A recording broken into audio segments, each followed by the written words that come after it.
Okay, welcome everyone. It is Tuesday, April 26th, and this is a special workshop meeting of the Willington Board of Education to focus on data. So welcome everyone to the meeting tonight. I want to call us to order officially at 7:03 p.m. But I'd like to make a few comments at first about why this meeting is different than other types of meeting formats we've used and what to expect. As well as give a little context of how we got here. We've had a number of discussions over the years about student data, and as it comes in, there's always a presentation at least once a year. But we had a lot of questions both from the public and from board members this year, and we decided it made sense to dive a little bit deeper and do it in a format that allowed people to ask questions. So we typically use a workshop format like this during our budget development session. We've also used it occasionally early on when the Board of Education was exploring what to do with our facilities, but it allows it to have a different type of format. It is a regular meeting. It is still noticed on public. It's still going to be recorded and posted and everything the way it usually is. But you'll notice the agenda doesn't look like it usually does. And that's because we really want to have a chance after every couple of slides or so, when there's a chunk of work that's done, to stop and ask people if they'd like to ask questions. Now, because it's difficult to have a group of 20 people with people jumping in and asking questions, I'd ask for you to stay on mute for now. When you want to ask a question, at the bottom of your screen, there is a button that says reactions. It's got a little smiley face above it. If you click on that, one of the buttons at the bottom says raise hand. If you raise your hand, it'll move you to the top of my participant screen. I'll be able to see that right away, so I can recognize you. You can unmute, and then you'll be able to ask your question.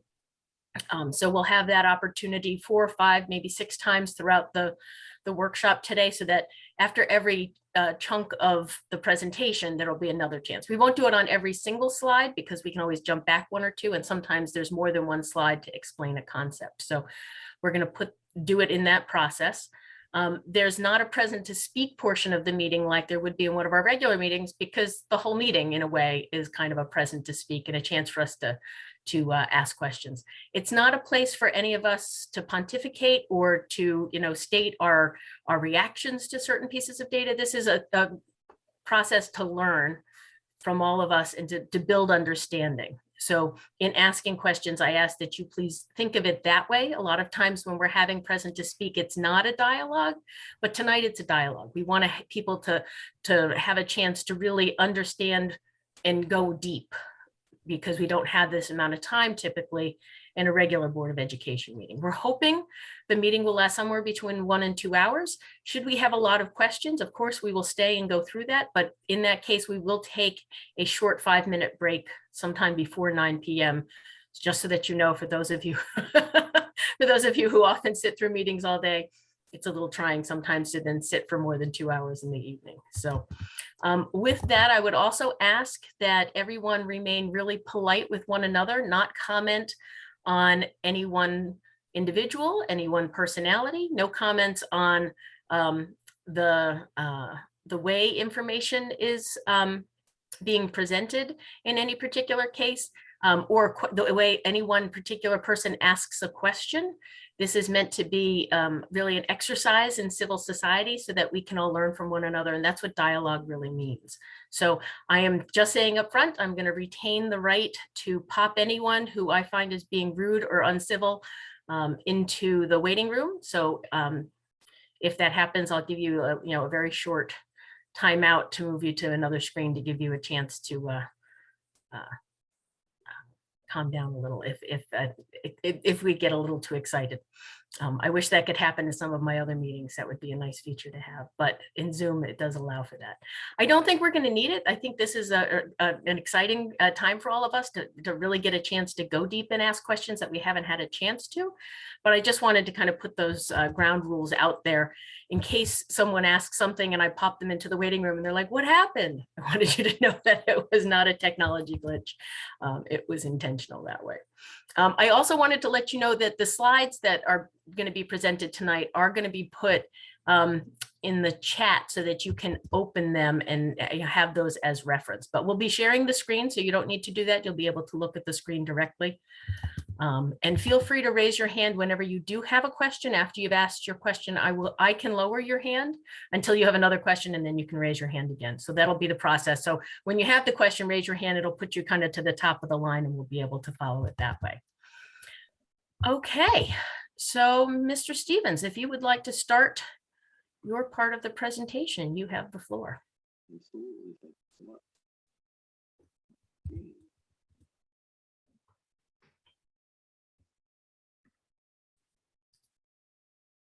You can see my screen fine?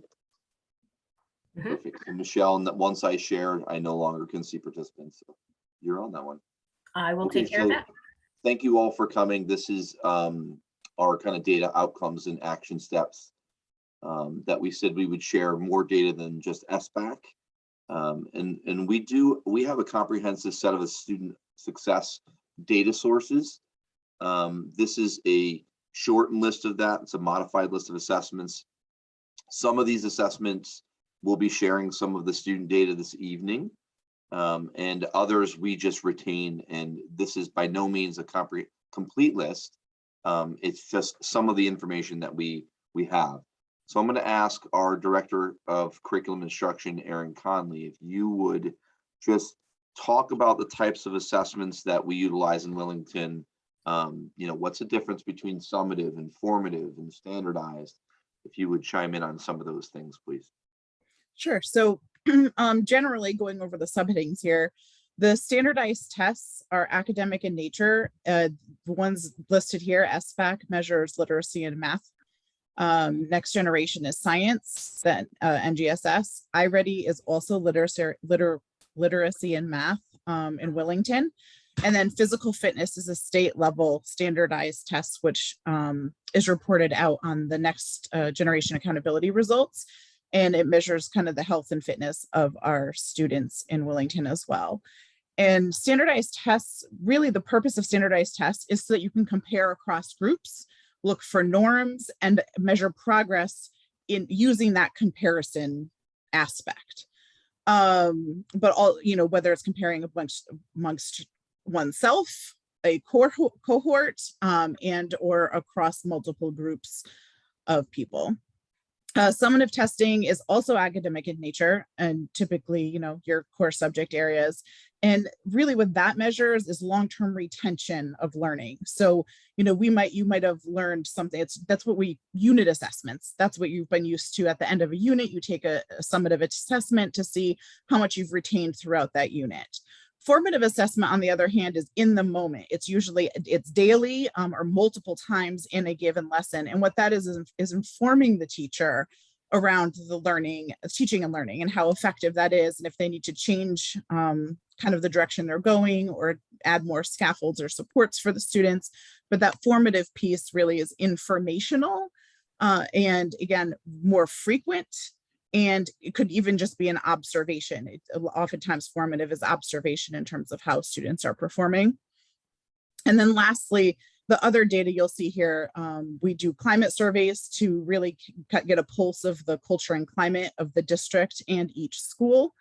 Student discipline records are reviewed, student attendance data is reviewed, intervention data is reviewed to look at, again, across subgroups, across whole groups, across grade levels. And what this other data does is give us the entire picture. So standardized tests, summative tests, formative information, all of those give us academic components, and we might be able to tease out or find some gaps that need addressing or strengths. However, the other data really is that holistic component. Sometimes you don't know what's affecting achievement data or academic data, and that other data is very imperative and critical to getting that big picture and identifying those strengths and weaknesses. Don't know if you want to cover everything. No, that's perfect. I just wanted a quick snapshot of what we're looking at, what we're talking about. And again, this is not, we have a long list of data sources. This is just an example of some. And some of these, some of our data can be really broken down into, subgroups of things, whether it's, individual student data or classroom data or grade level data or school data. Other things, not so much. It just depends on what the piece of data is. And some of it is narrative, and some, through the comments from a climate survey, and some of it's a score. You're going to see some of that that tonight. Thanks, Erin. Mhm. And I just wanted to start. So one of the things we've talked about and you've heard about in the past is district reference groups. It used to be ERGs, now it's DERGs. And this is a classification system that districts that have public school students with similar socioeconomic status and need that are grouped together. And you can see us on the side there, the arrow. DERGs are based on the characteristics of the students' families. So that includes similar median family incomes, percentages of families that are below poverty level, percentages of single parent families, percentage of families with a non-English home language, families in which one or both parents have a bachelor's degree, percentages of families in white collar or managerial occupations. There's a bunch of data that they utilize to make these DERGs. This hasn't been reviewed, I don't believe, in probably 7 years now. But we are in, you can see our DERG is listed there, and we are in DERG E. So those, if you're making comparisons, that's who you would want to compare us to. What I will tell you is that for this presentation, we did not do any comparisons because I'm strictly focused on student data for students who are here in Willington. And you can utilize the EdSite link that's down the bottom there to get into the public side of the data. It's not always updated as far as like the most current. I think the last year they have in there at this point is 18-19. COVID played a little havoc on that, but you can see the current data that's in there. Oops, sorry, I just clicked on you. So I'm going to start with the Smarter Balanced Assessment results. And I shared this already this year. It's the same slide. Just want to walk you through it. So the next two slides are the SBAC data cohort analysis in language arts and math. Students, basically, they receive a scale score, and that scale score it results in a rating of a 1, a level, a 1, 2, 3, or 4, and the 4 is the highest. And typically when we report scores, they're reported in the percentage of students achieving level 3 and above, which is what this graph or this chart represents. So the cohort model is important to utilize because when you're reviewing scores, you want the same group of students.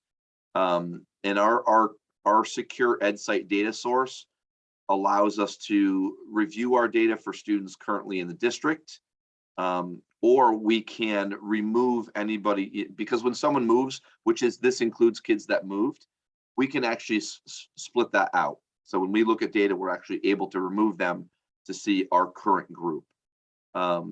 This SBAC data starts in 15-16, obviously, and progresses through 2021. And when you look at cohorts, the 8th grade row shows that the first score in 15-16 is 53%. That is when they were 3rd graders. And you just make your way across and you get across to the final year of 2021. And so the cohort view is really important because you're trying to look at apples to apples, meaning the same groups of kids. You may have a group of students that are outperforming in one grade level, and then when they move on to next year, the next class in that same grade level where that group is not, and it doesn't look right. This is the way to do it. So you can see the COVID here, they had no SBAC, it's there, and obviously you can see the drop. We've stated that before. These are not scores that we're satisfied with. So obviously, again, you can see COVID had a big impact. The proficiency rates of students revealed that achievement in 2021, it was substantially lower than in 18-19, and especially in math, and especially for those who learned in hybrid and remote models. And this pattern is seen for students regardless of high need status. Typically, you would see a drop because of high need status. That's not the case here. High need status means like English language learner, a student with a disability, student that comes, on free and reduced lunch. Those are all qualifications. Phil, can I ask a question? On the, Herb, we're going to hold questions until after the next slide. We're going to do them in groups of 2 or 3 slides all at once, and then we can jump back and forth because the next Well, slide is also relative to this- SBAC. Is that okay? relative to this slide in particular, where the students, the percentage from 2015 to 2018 would be, they would not be involved in covert. But the 2019 to 20, even though you have covert in the chart there, are those students' ratings for those who were in school or online? All of the above. I read somewhere where the testing, they did not include anyone that was involved in covert, if they were locked down. You know what I mean? So any student that was either remote, that was, if they're remote or they're in person, all of their scores are in if they took assessment. So the COVID year of 1920 just means that there was no assessment that year. They didn't do it for any district. That's why it's there. Okay. But we were required to test. Even if a student had had COVID, there's a window that they had to take that test in, and they would have taken the test. So the gaps that you see were larger in math than English language arts for all students across the state. That was consistent across the state. And my feeling is the hands-on nature of learning math, it was severely missed. And you can see that in the drop here post-COVID, and really starting that 1920 is where it starts. When you look at, sorry, I'm just making sure I'm where I want to be, language arts, this is the cohort analysis for language arts. So you can see the dip in scores was not as significant in language arts. There's a couple grade levels showing minor decreases and other grade levels increasing from the 18-19 school year from year to 2021. But overall, we kind of matched the state data where the math SBAC data across the state saw much more significant drops than ELA.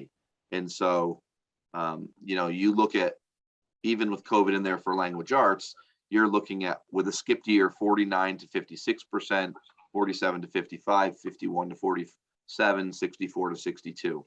And the idea that you want to look at when you look at cohort data is what you hope for, is you hope from this first year of 53 all the way up that it continues up into that it increases each year.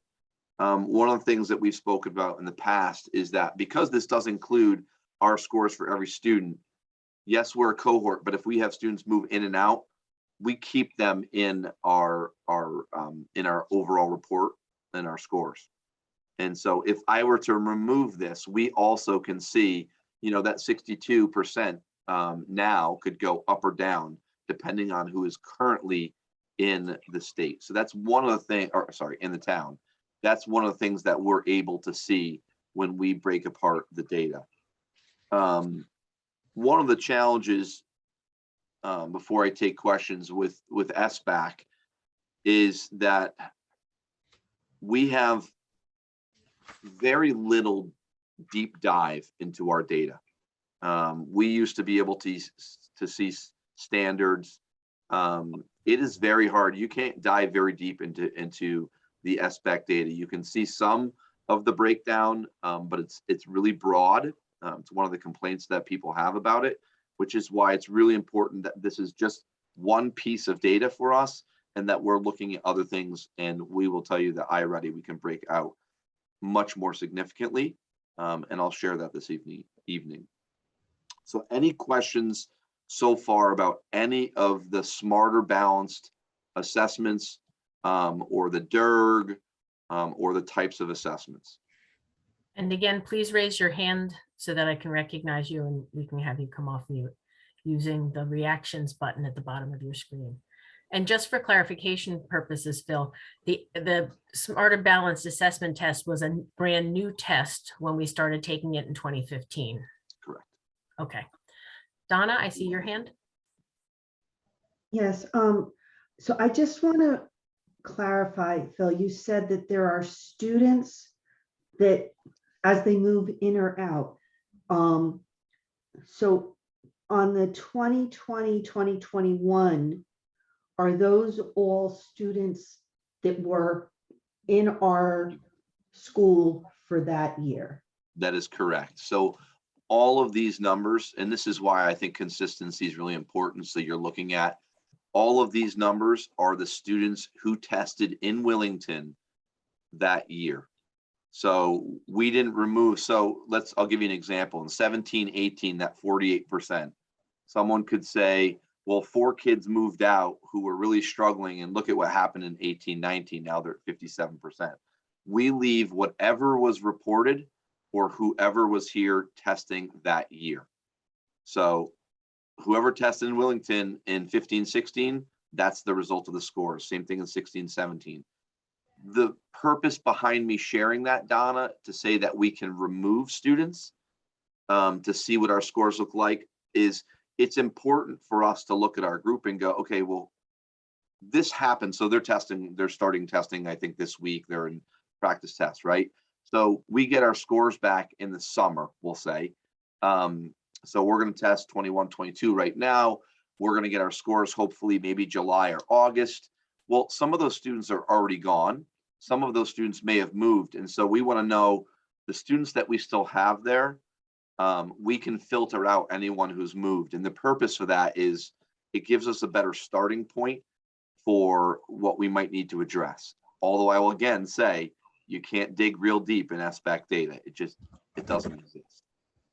So when you set up these, is to get a more realistic picture. I mean, obviously you can't add in the kids. Say somebody didn't live here in 15, 16, but they moved in 17, 16, 17. We have their scores for before, but we would have their scores now. But if you had somebody move out, would it be better to see how, if a student left, remove them from the 15, 16 calculation, so you can at least have, if you want to see student growth or what's going on, deal with the students that you still have? Or does that just make it muddied? It makes it muddy because we also have students moving in, and that's what's strange about it. And that's why we thought it was easier just to report, look at, this is what the way I look at it, Donna. Who are we responsible for? We are responsible for the students that are testing in Willington that particular year. And that's what we're reporting on here. So if we could go back and look at, who's moved. It's really only helping the next year. I don't think it helps to go back to do that. But, if we looked at who is, are there any significant changes in the current year of 2021, I'm saying 2021, last year's data, we can pull that data and say, okay, so these 3 moved out, these 4 moved in. Were the 4 that moved in or out, were they high flyers or were they struggling? And it just gives us a better sense of how to move forward. But looking back beyond that typically is not helpful. Okay, thank you. You're welcome. Phil, on these scores, these are the percentage of students at level 3 and 4. Is that right? Correct. 3 and above. They're the ones that are achieving in the system somewhat. How about the level 2 and 1? Where are they? In another chart somewhere, or because the ones in 2 and 1 are the ones that are struggling. Agreed. So this is, again, just the way this has always been reported, is 3 and above. So you can assume when you look at that 38% of that third grade, it's the first year they take SBAC, that 62% fall into that 1 or 2 category. And again, there's the fallback of COVID. You can see the drop specifically here in math, much more than you see in ELA. But you just take the balance of whatever's left. When I look at the chart, you know, I'm looking at the chart based on level 3 and 4. But Correct. as a board member, I'm still concerned about, you know, the level 2 and level 1, because the level 2 are approaching these standards. They may be some of the kids that are moving in and out of this group, but then we have another group who are not meeting the achievement level.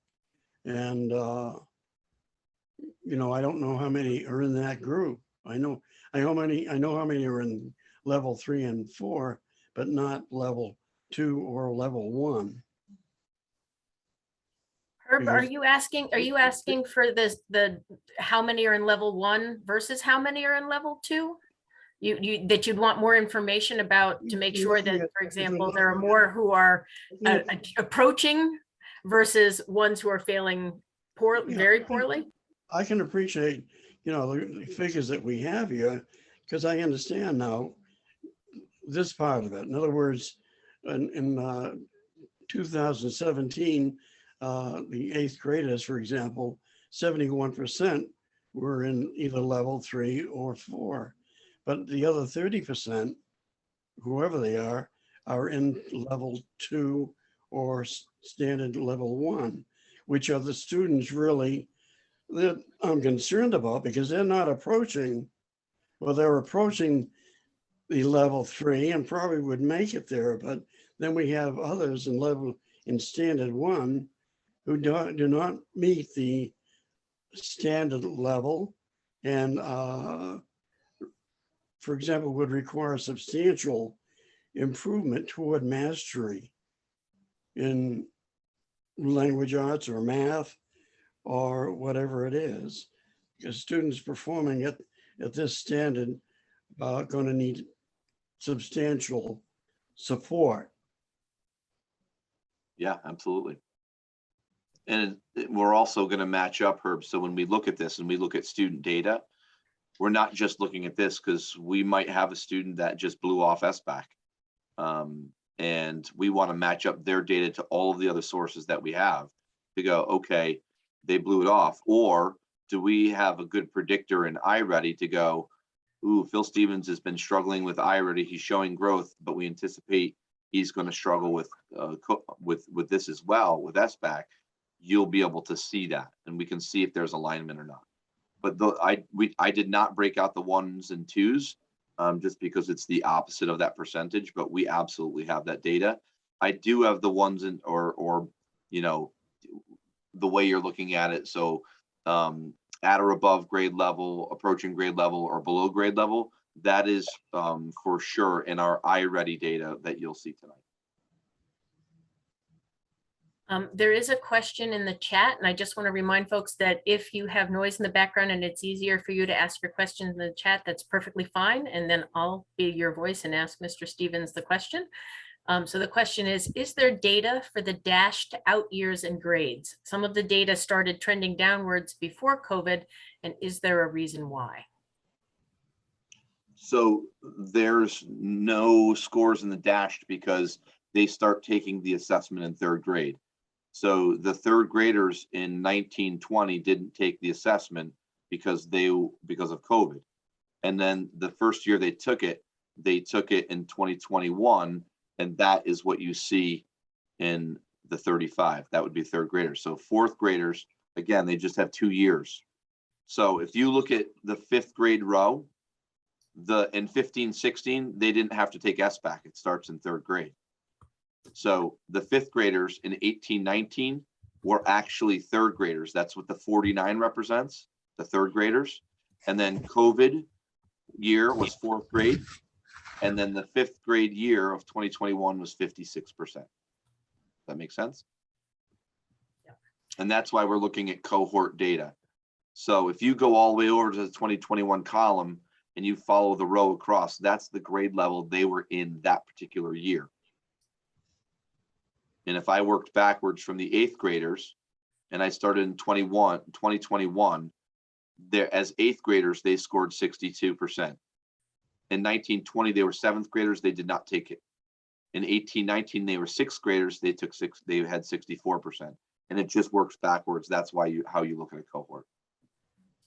And I think the other question is, so for example, in this case with the 8th graders, that particular cohort had 71% above, at or above grade level, and it went down to 64. Now, granted, we have small numbers of students, so the movement of one student in or out of the district can skew more than a single, a little bit like that. But could it also be that there's different curriculum? Why might there be an increase, or why might there have been a decrease in any given year? I mean, there's a lot of reasons there could be an increase or a decrease. Some of these, and you're going to see scale score grids in a minute, where some of the scale scores a student may achieve, and this is really not how the state's looking at this data now anymore, by the way, and I'm going to show that in my next set of slides. But I'll show you later on where someone might have a scale score of 2,300, and that's a level 3, and then the following year they score a 2,320, only 20 points higher, and they could move down to a level 2.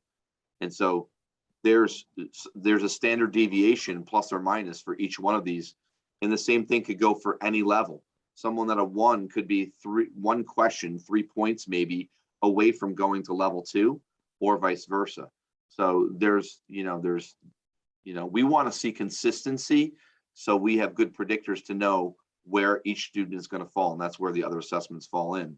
Some of the other predictors, I mean, you could talk about curriculum, you could talk about absent rates for a student, you could talk about social emotional needs for any student in a particular year. You could talk about a lot of things that are factors that could impact a student's ability to learn and perform on this specific standardized test. Arthur Christensen has his hand raised. If you want to come off mute, Arthur, and ask your question. Sure. Can you just elaborate? I heard Herb talk about levels. I heard up to level 4. Can you just elaborate some kind of maybe either like a grade level or a number that would go with each level? Because it's kind of a confusing thing to just put level 3 or above. Well, I don't know how many levels there are above or below 3. Would a 3 be equivalent to a B or a C? That's what I'm trying to get at. Is there any ways to clarify that?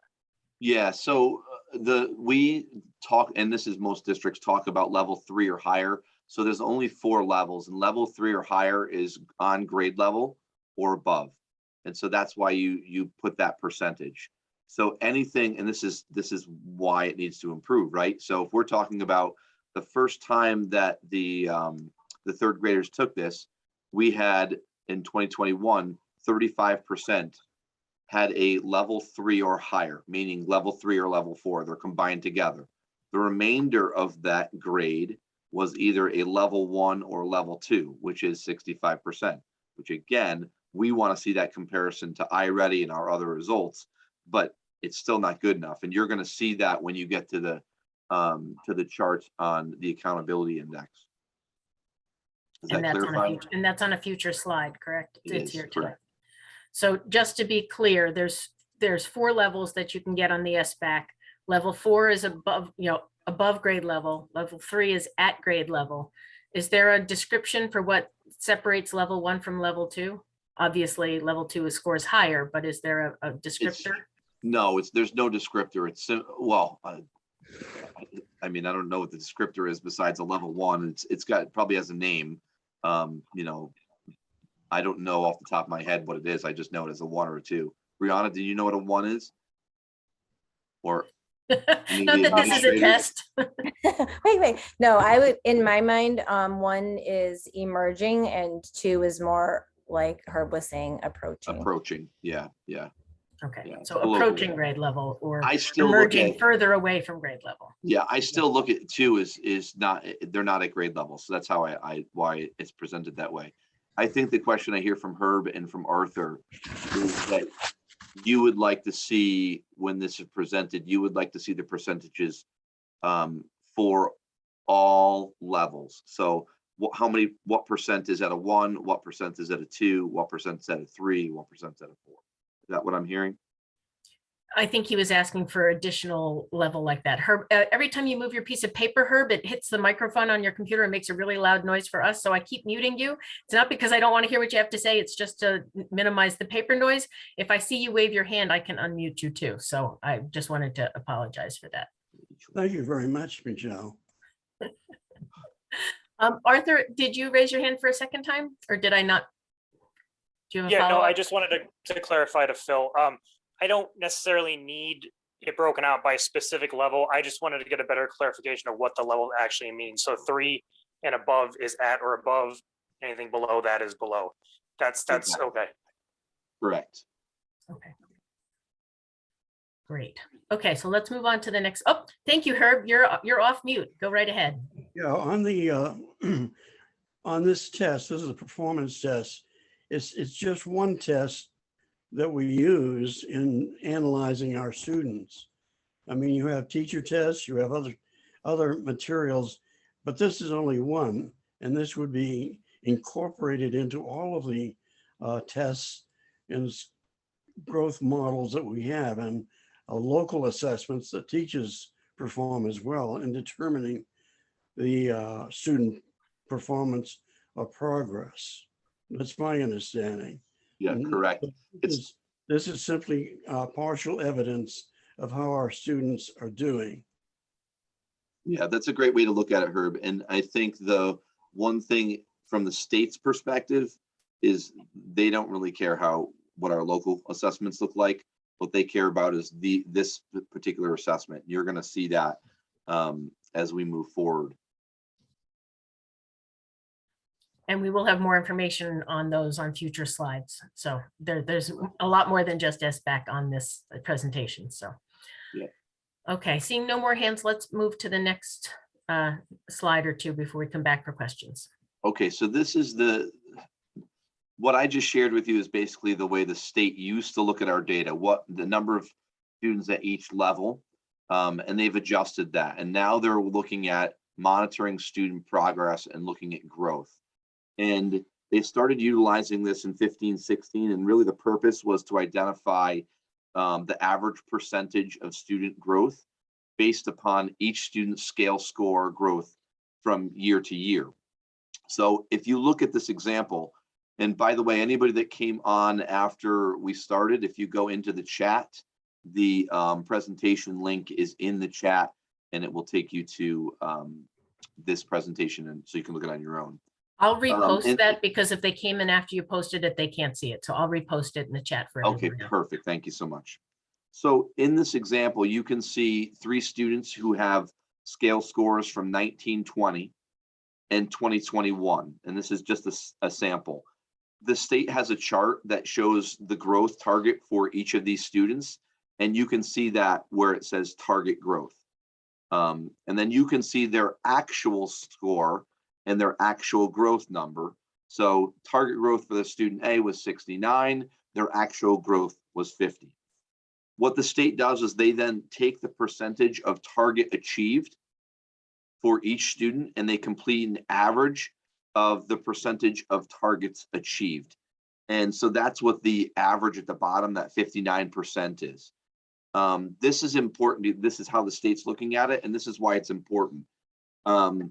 Student C, who looks like they're a high flyer, their SBAC scores, their scale scores at 2540. In 1920, they scored a 2545. In both of those years, they might be a level 4. But what's the problem? The problem is that high flyer has only grown a little bit. And so we want all students to be meeting their target growth. And so even though that student is a level 4 on SBAC, they're actually going to bring us down in the overall scores for us because they didn't meet their growth score. So this is just the first look at that. I'll show you more in a minute. And the state has been emphasizing growth scores, that growth scores model. Unfortunately, because of COVID, that current data is not available. They didn't do it because of the COVID gap. So they're hoping to return to this type of model this school year. So meaning we now have the last year's results, and that will be our, our standard. And then how did we grow from there? That's what we're going to look at. That's our baseline. So if I go to the next slide, this is, and sorry, it's a little blurry, but it's off the state's website. The next two slides, 7 and 8, they show the growth targets for ELA. And it's basically the same thing. And then this is the math one, okay? So if we use the math growth target chart, if a 3rd grade student scored a 2360, and it's the top circle, they would have for the following year a growth target of 61 points. That would be their target for the following year. If they achieved 100% of their target, or 61 points, they would have a scale score of 2421 as a 4th grader. And actually it would move them up a level to level 2. And you can see that here. What I want to be clear about though, is a student does not automatically move up a level if they meet their target growth. So you can meet your target growth and still remain at a level 2. This table is what sets it, so they're trying to get you to move up fast enough to catch up, but you might not change levels in 1 year. So that's, the state recognizes this is a superior model to just the overall level way. So we're looking at growth. And so this is the chart for every kid. When they set a target, they're basically saying what's their target for the following year. So this slide here for 18-19 for our accountability index, this is using the growth model for Willington, okay? And the 2 arrows there, this is part of the next generation accountability system. And you can see that not all areas are measured for pre-K to grade 8 school districts. Those 2E and 2F are blank because they don't apply to elementary middle schools. But what you can see is items 1A through 2D are all connected to high stakes testing, the SBAC. And that's where schools and districts earn points based on student achievement. So if we're looking at 2A, you can really see the importance of students showing growth. And really it's 2A, B, C, and D, because you can max out at 100 points. So what I'm going to do is I'm going to walk you across this. So 2A for the district, academic growth. So now we're on the growth model for all students. This is how they create our accountability index, okay?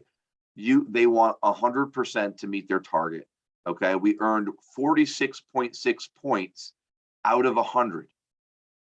If you have more students meet their target, obviously this goes up. You can see up here, these are more about the levels. And look we're pretty close to what looks like, B, if we're going to make it a simple grading system, 46 out of 50, it looks like, we're doing okay. But when you go to the growth, that's what the state wants us to look at. Same thing for math. So the 62.5%, you see the 100. So we got the 62.5 points. This is where you make significant impact on your overall accountability index. And this is what the state is looking at. Now, underneath each of these where the arrows are 2B and 2D, you also are receiving up to 100 points from your high needs students. And that doesn't necessarily mean special education. They might fall into that, but it could be, again, English as a second language. It could be, something that's financially based, like free and reduced lunch. But the idea here is that we need to improve in this growth model. Obviously, if you see the improvement in the growth, your levels are overall in time are going to improve. But this is the accountability index that the state wants to see. Again, the last time they did this was 18-19, which is why you're looking at 18-19 data. The other thing I'm going to point out is they do include other areas such as absenteeism and physical fitness. But overall, your ability to earn big points is through the standardized SBAC assessment, which is really 1A through 2D. So I wanted to show that.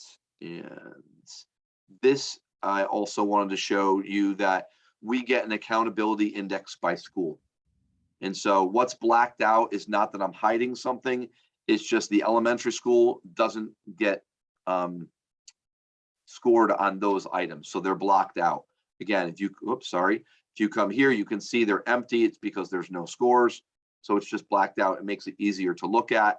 Again, where do we need it? This number here is something that we would look at, right? Why is it only 32% of high need students?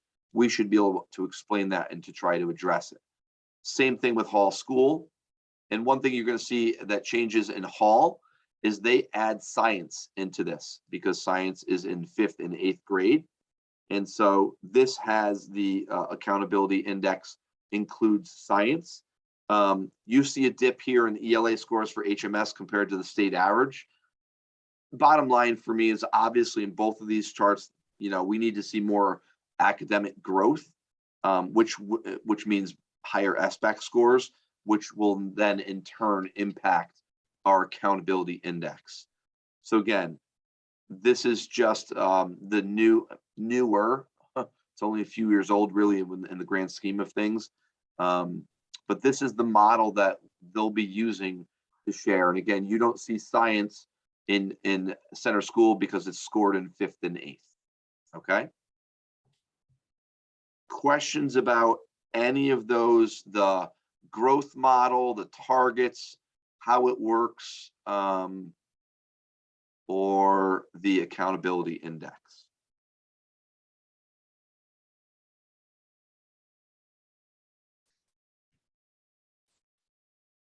I see Arthur has his hand up and then Donna. So I was looking at the Connecticut numbers that you had 2 slides back, Phil, and I'm just trying to do some quick math with the growth potential in those numbers, and it doesn't seem to come out to a specific score number. Is that true? Tell me which slide you want me to go to, Arthur. One forward. That one right there? Nope, sorry. 2 back, sorry. This Yep, here? that one. Yeah, so if you look at those numbers and the idea of the growth in those numbers between all the levels, I mean, I was doing it really fast, but it doesn't seem like it comes to a consistent number at the end that they want as like a, maybe like a max. Is there no real max number here So on the test? So there is a max number because the tests adjust based upon student answers, but there's only so high. I mean, they can get every question right. And we've actually seen that happen. We had a student one year, and we actually called the state on it because this individual had every question right, was really mad because one of the questions, the answer was wrong. And the student found it, and we actually notified the state about it. And they said, yes, you're right. You found a mistake in the test. So the cap is basically, you know, they say plus there. I think that's what you're referring to, what the highest is. But there is only so many questions. It's not that it just keeps going on and on and on. Right. Okay. So I was confused on, so if you go to the max level 4 of high, you've got these numbers plus, and they also give, you know, the idea is either to grow 47% in your number or maintain. That seems like a very large gap in what a child, even essentially a brilliant child at that point, can do. You know, 47% growth on that kind of number is a lot. So I was just trying to figure out if there's like an end game number they had. That's all. No, there's not. And typically a lot of districts see that, where some of the students that are achieving at really high levels don't see as much growth. But the idea, and look, I like the message from the state to say, you know, yes, your students that are scoring 1s or 2s need significant support, but we have an obligation to teach students at all levels. And so some of those high flyers that are at the top of this chart, we still need to push them and make sure they're learning. And that is really, I think, the message that they're trying to get across here. Yes, maintain. You're not going to see that any other level because they, but this is very, very high.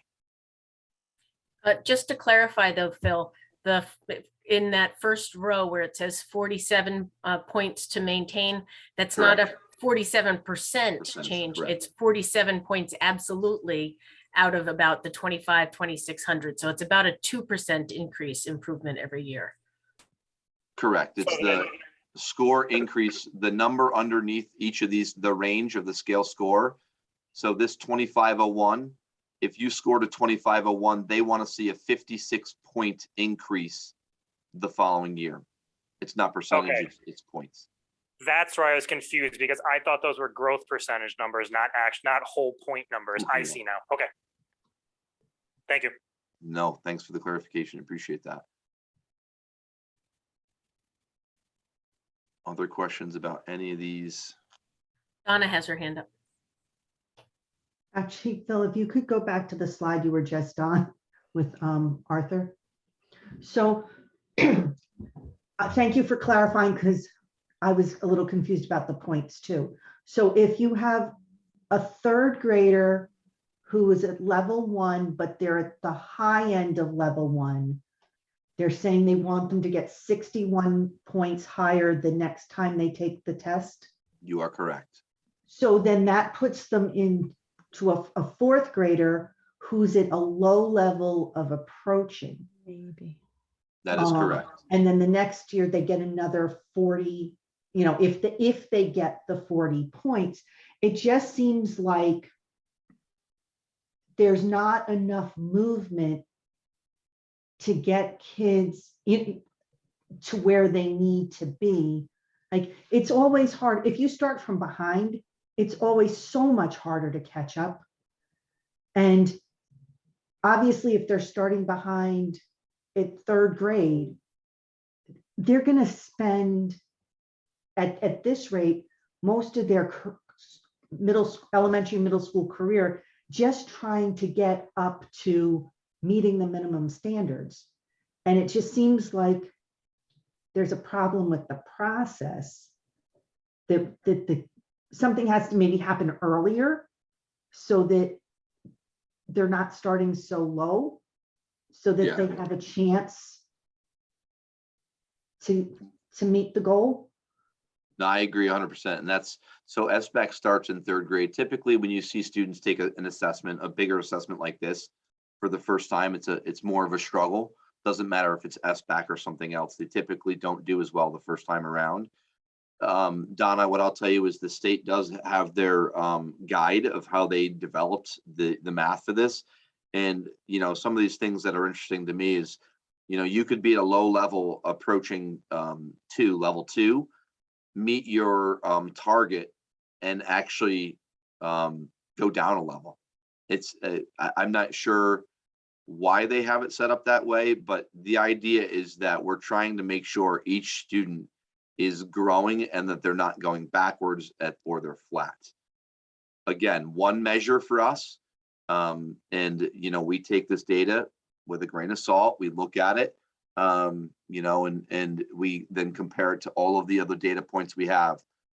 Some districts will make groups just based upon this data, and some don't. And so my feeling is, if you just use this data, you really need to look at other things that you have, because if Johnny had a bad week, pet died, whatever it is, that can greatly impact the student's ability to focus and do well on an assessment like this. And this is a high stakes test, and that's why I think they're trying to take the growth model. I'm not sure it's perfect, Donna, and it'll be interesting to see if these things change over the years.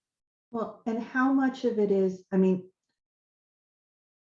went through New York State schools, and in New York State, there's standardized tests for everything, or at least there was. And it didn't matter where you lived, you took the same test. But there were also books that you could use to study, so you learned how to take the test, because sometimes it's the knowledge you have, and sometimes it's learning how to deal with the test itself. And I don't know what we're doing to help our kids learn how to take the test. They may have the knowledge in their head, but it's just like when you take an SAT prep course, sometimes you're not really learning any more of the information. You're learning how to read the question and then how to answer it. So I don't know how that factors into it.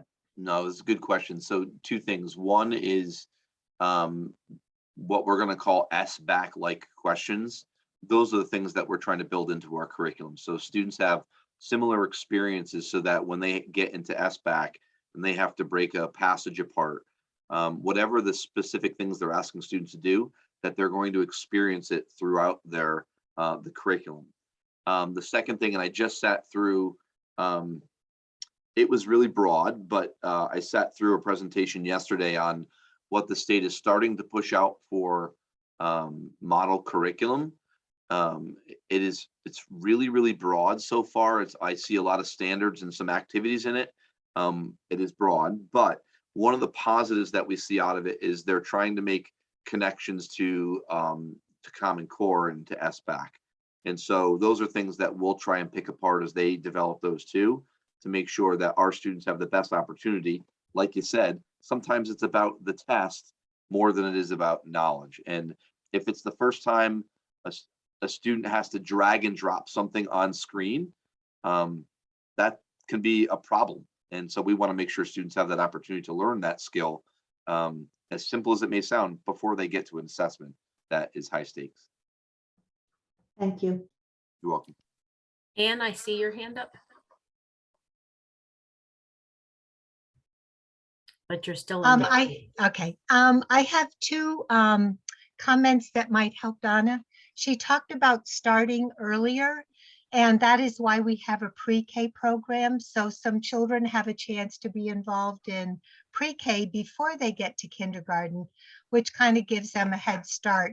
The second thing is, Phil mentioned earlier on that the kids who will be taking the aspect are now doing practice tests. So they're actually practicing taking the test before they will take the test.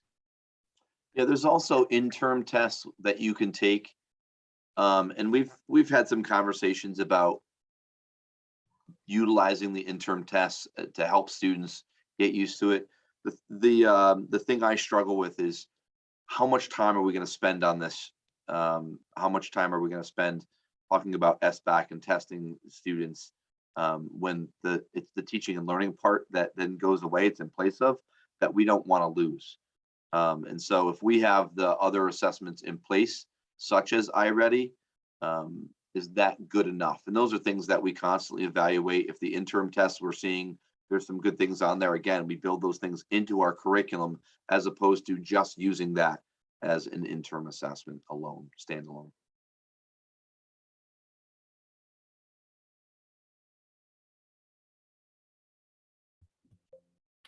Okay, I think I don't see any more questions if you want to move on to the next slide. Okay, so let's talk science. So this is the NGSS, Next Generation Science Standards Assessment. This slide shows the percentage of students again at level 3. It's 4 levels. So level 3 or above for NGSS, and students take this assessment in grades 5 and 8. Right now, and it'll be interesting to see if it changes, but NGSS does not have the growth measures like SBAC does. They only give the overall score levels. This picture that you have in front of you, it is not a cohort comparison. Is the 18-19 group of 5th graders is taking the test this spring. So that is where they're going to be. We'll have some cohort data. And the 8th graders in 2021, they had not taken the assessment before because the test was introduced in 18-19. So we don't have any side-by-side data yet for our 5th and 8th graders. Again, we see a dip there. You know, we can talk. I'm going to show you the reason why. I will say one thing about the NGSS assessment is we can dig deeper. It's my opinion is it's a little bit better than SBAC, and let me show you why. So this is the 5th grade standards, and Basically, this is the breakdown by science content area for grade 5. You can see the strands marked with an X. Those are the ones that are below proficiency standard. We have a couple areas of strength. Those are the positives there, or the check marks. And honestly, I expect curricular changes are greatly going to impact this. And so if I just break down what you see on screen, sorry, I just have to move you guys for a second. What you see here in this legend. So if I'm looking at this top box, this is the overall percentage students and percentage in each area, overall percent. And then when we start to talk about the areas, earth and space science all falls here. And what they at least give you is it proficient? Is it weak or strong? And then they do this next one. So this first section is Earth's place in the universe, is this. The second section is Earth systems.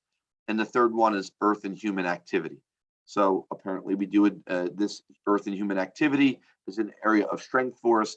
Even though they gave us proficient, it's at or near proficiency standard. So they at least give us more information tied to the specific standards about where our students are falling. That second set down, life science, is pretty consistent across the board. It's the same that you see. And then the third one, the physical science, you see the check mark and the plus. We're doing really well in that one section in the motion and stability forces. And the other ones are approaching or near. This gives us an idea, just big picture of where our kids are at. But again, it's going to help us with our curriculum. If I look at the next slide, same thing for grade 8.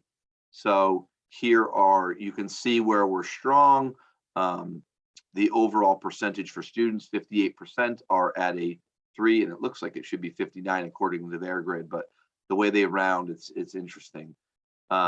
It's 58% on the charts.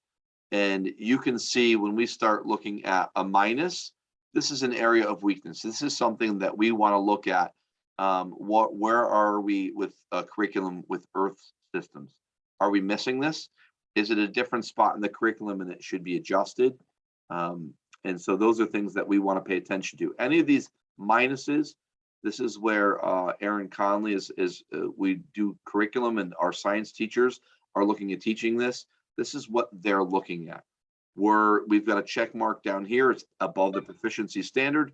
We want to know this. And so we're tying this again. I mentioned last board meeting that I was sharing. We were looking at the region, Ashford, Mansfield, Willington, Columbia, and looking at the number of students that are taking different level courses. How are our students performing with science? How are our students ELA, math? How do they do when they get to high school? And so we compare this data to the high school and see where students are going in. Are they taking honors courses? Are they taking A level or B level courses? I think they're trying to get away from those titles. But you get the sense we can compare this data to that. Again, it is a snapshot, one time, one day. Typically, it's not. There's other data to look at for science, but it's one piece. This is also something I know that the scientist in the room with Mary Kate Tashanis, our middle school principal, looks at this data and goes, we may need to think about our schedule. And we've heard this feedback from parents as well. And I know, Tracy, this is probably, and Laura, this is probably a hot topic for you. Do we need to look at more science and not a half a year type program? How do we build that into the schedule? And I know Mary Kay definitely has some things that she's looking at that could be implemented potentially as early as next year, and she'll be presenting that at some point. But this is why we look at data. Is it a bigger issue? Is it just one area? What does it look like? Did I get all of it? Yes. So any questions about any of the science, the overall, or any of the breakdown on these particular charts for 5th and 8th? Again, if you would please raise your hand using the reactions button. Herb, you want to go ahead? And then Donna. This next generation science standard, this is relatively new, isn't it? It is. In It other is words, 1890. Yep. it's something that the state or the government has put together. Correct. 1819.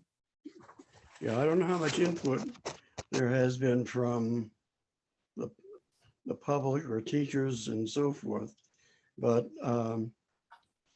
does this mean that the state is going to mandate the curriculum that we have in order to meet the standards?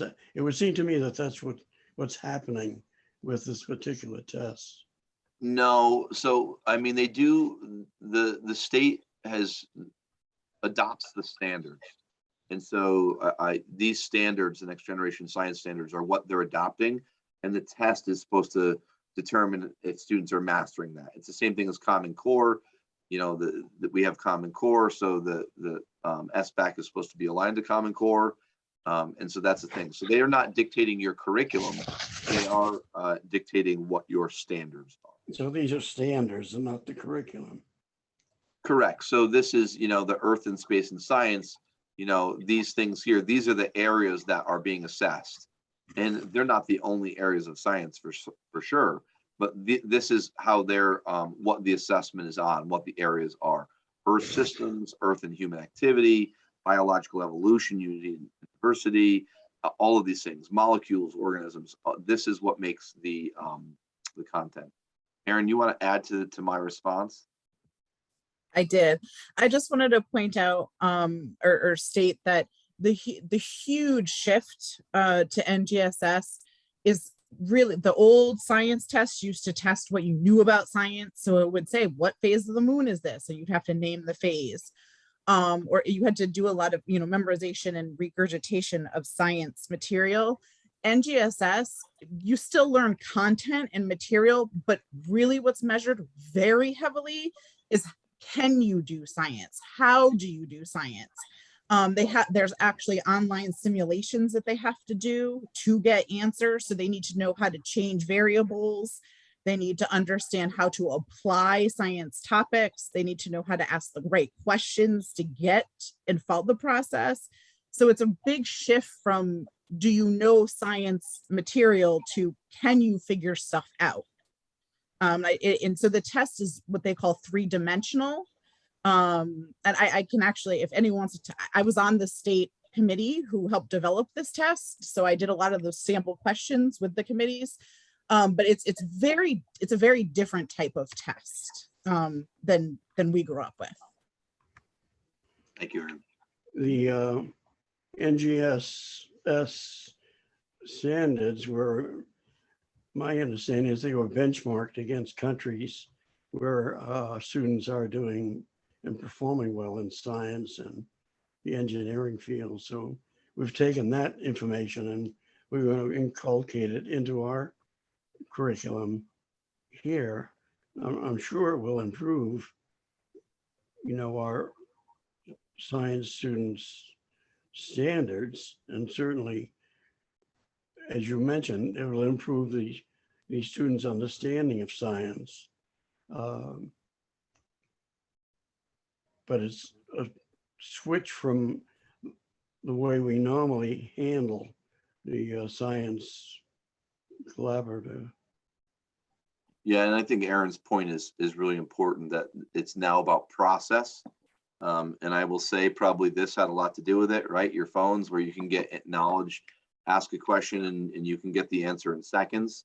And the importance of knowing how to apply science, and that process is really a big portion of the adjustment. I see Donna has her hand up.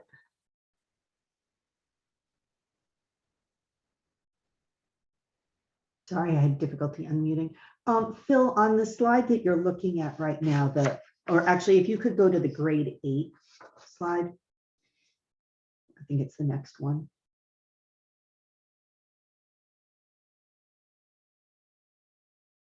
This is grade 8. Okay. So the counts, are those the number of students? So we would have 53 students if I had the 8 and the 14 and the 28 and the 3 that took the test? Correct. That's a number of kids, yes. Number of Okay. students. And then could you just clarify what the different colors are? Because I noticed there's blue on the overall, but there's no blue in the subtests. That is a very good question. I have not noticed that because I'm looking at 3s and 4s. Aaron, do you know what that? I think Donna's looking at this blue right here. Yeah, how and big there's is- one on the 5th grade too, where there's a blue. Yeah, And I just, I can get that answer on Donna. I honestly don't know what that difference is. Typically, you're looking at, when you're looking at the 3 colors, the red would be below grade level, this yellow, orange would be approaching, and the green would be at or above. I'm wondering if this blue is, there's 5 students that were well above. It's very interesting that they did it on 4 colors there though, and not below. The other thing, Donna, that I just wanted to comment on what you just said about the numbers. Sometimes when you see these counts, realize that, remember, if you have a student in this particular grade that's out at another school, outplaced, whatever it may be, their scores are reported through us. So they would be in this mix as well. okay, because I noticed, unless I made a mistake, on the 8th grade one, that the earth science looked like there was 55 students, but the other areas there are 53. And that's what happens when we start, moving students around. We're only responsible for what we have, but they get reported out in our scores. So they may have taken a section. So it would be interesting to find out where the students that are, I'm going to say in-house, fell versus the students that are going someplace else. Because if, like in that top row, if all 6 of those students that are in red are going someplace else, we don't really have control over their education. Versus if it's the 5 that are going someplace else and we don't have control over their education, maybe we need to find, out what's happening there so that we can have the same thing happen with us. And the kids may be, all across the board, but it's not easy we can't really be, I don't think we can be responsible for the scores of a student that is not in our school building. It does get reported out in your achievement index though.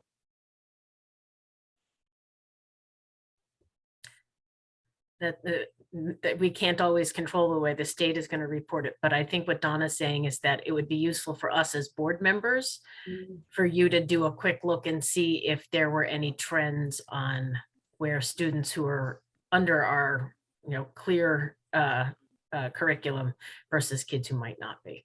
And there may not be any trends, they might be spread all across, but just in case there was a pattern, for example, where all of the outplaced kids were showing up at the high end of the screen, we couldn't take credit for the high end of that. And we'd need to know that. Does that sound right, Donna? Yes, and by the same token, if they're all at the very bottom, we can't help them improve.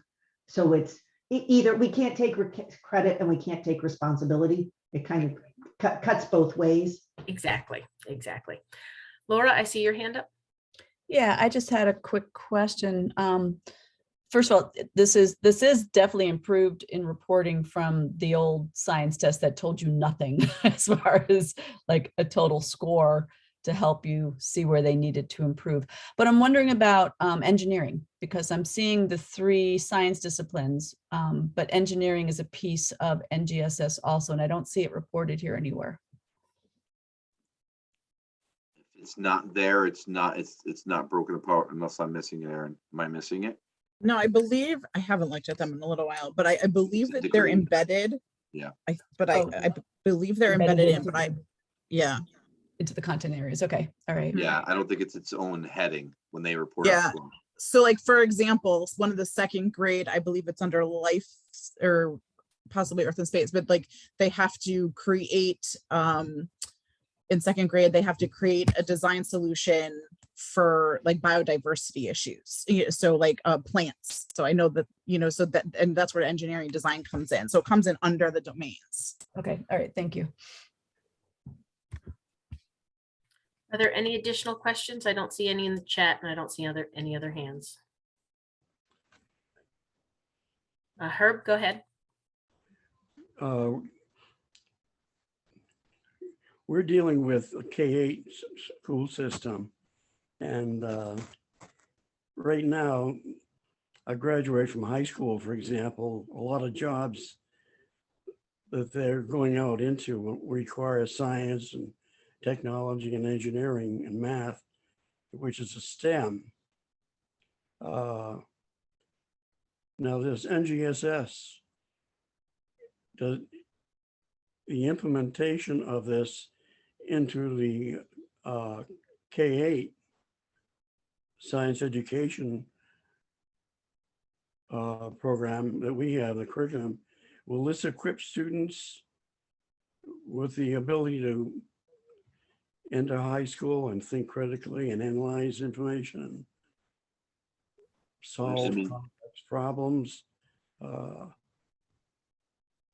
That's the idea behind this, the way they have the standards and the changes. How many years do we have science now in K-8?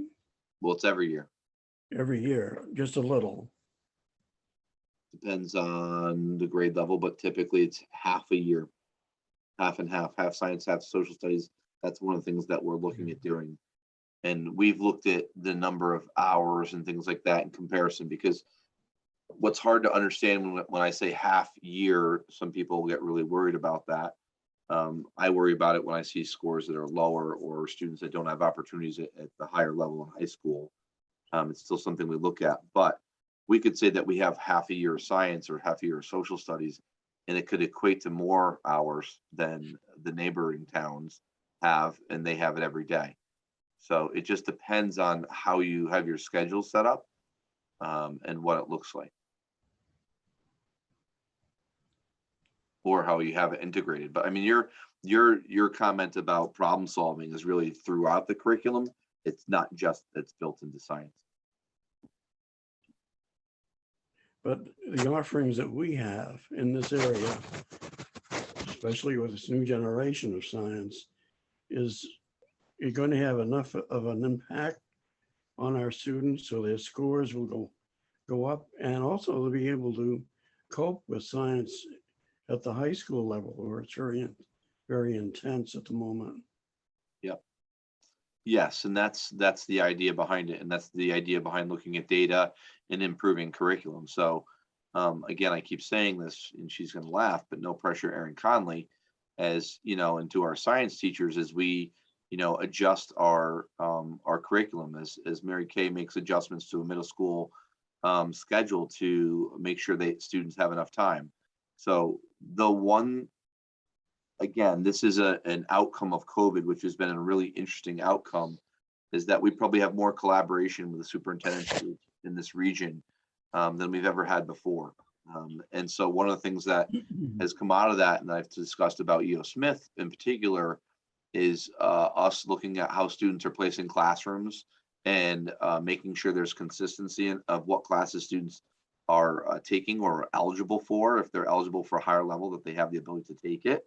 And because there was some inconsistency around that, and I think E.O. Smith's done a really good job of looking at that, and then making sure students are not on a path where they get stuck. Meaning, if you're in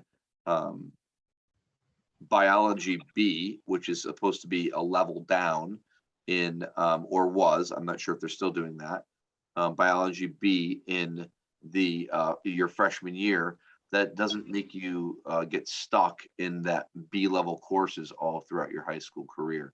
But yes, the idea is that, we want to see improvement here. And that's the goal behind all of the things that we're doing. And even before this data presentation tonight, We have shown you our action steps, and I won't waver on my action steps. I think we're doing exactly what we should be doing, and we're addressing all of these things because of all the data that we look at, and what we know we need to change and adjust to do better for our students. Thank you. You're welcome. Brianna? Hi. I heard Aaron say that a lot of the things that they're asking on this test are not just about science facts. And a lot of it is asking them to apply what they know or to gain knowledge during the test itself and then use it to do things with. So in other words, to think sciencey or make hypothesis, follow through, be willing to change your plan or idea based on new knowledge that you've gained or from failure and failing forward. So having science knowledge in school, yes, super, super important. What I also hear is very important is for children to be able to persevere, to have flexible thinking abilities, to be able to do problem solving, to be able to switch gears as they gain more information and decide if they want to stick with their original idea or maybe change it to something else now that they've heard someone else's opinion or gain more knowledge. And their ability to ask questions is also very important. So those are not things that you just do in a science class or during your half of the school year, that is your science time. That stuff children can do all the time at school, at home, and everywhere else. So when our Board of Education was discussing recent curriculum recently, those were some of the skills we were hoping that they would learn and gain as they went through our system, our school system. And they're not just applicable in one place. Here, being able to think critically, be flexible, change your idea perhaps is really important. And that's part of what they're testing here. So it's no longer just what do you know about science things, like Aaron was saying, the phases of the moon, but making predictions or changing variables using a computer system to try and make it work a certain way to force something to happen. And I think that's important to note that those sorts of skills are necessary, not just for the test, but for life, and that the kids are learning them in other ways, not just during science time. Thanks. A lot of that, Brianna, is tied to our portrait of the graduate too. And that's work that goes, again, hand in hand with curriculum and with exactly what you're talking about. Donna? So Brianna brought up some really good points as far as the kids learning problem solving and things like that. A piece of me is concerned that if the tests by their nature tend to have a strict time limit, they don't allow you to think about things and then go back to them later, and kind of develop your ideas and that way. So my concern with the test setup is if you have someone who's perfectly capable of going through the process, but now they're stressed out because of a test and there's a deadline and they can't necessarily kind of think things through, that they're not going to do as well as they could, because it's not testing the knowledge in their head, it's testing what can they do with it. To me, the testing what they could do with it would be better done with the teacher giving an assignment and a fair amount of time so that they can try things and fail and try something else and fail and learn from their mistakes and use the knowledge they have. Versus if this is how they're testing them, I think a lot of people that could do the work might not test well. And it kind of defeats the purpose. If the student has the basic knowledge and then the ability to deal with it, but now they're wigging out because of a testing situation, they're kind of destined to fail. And is that really a true assessment of how they're doing and what they've learned?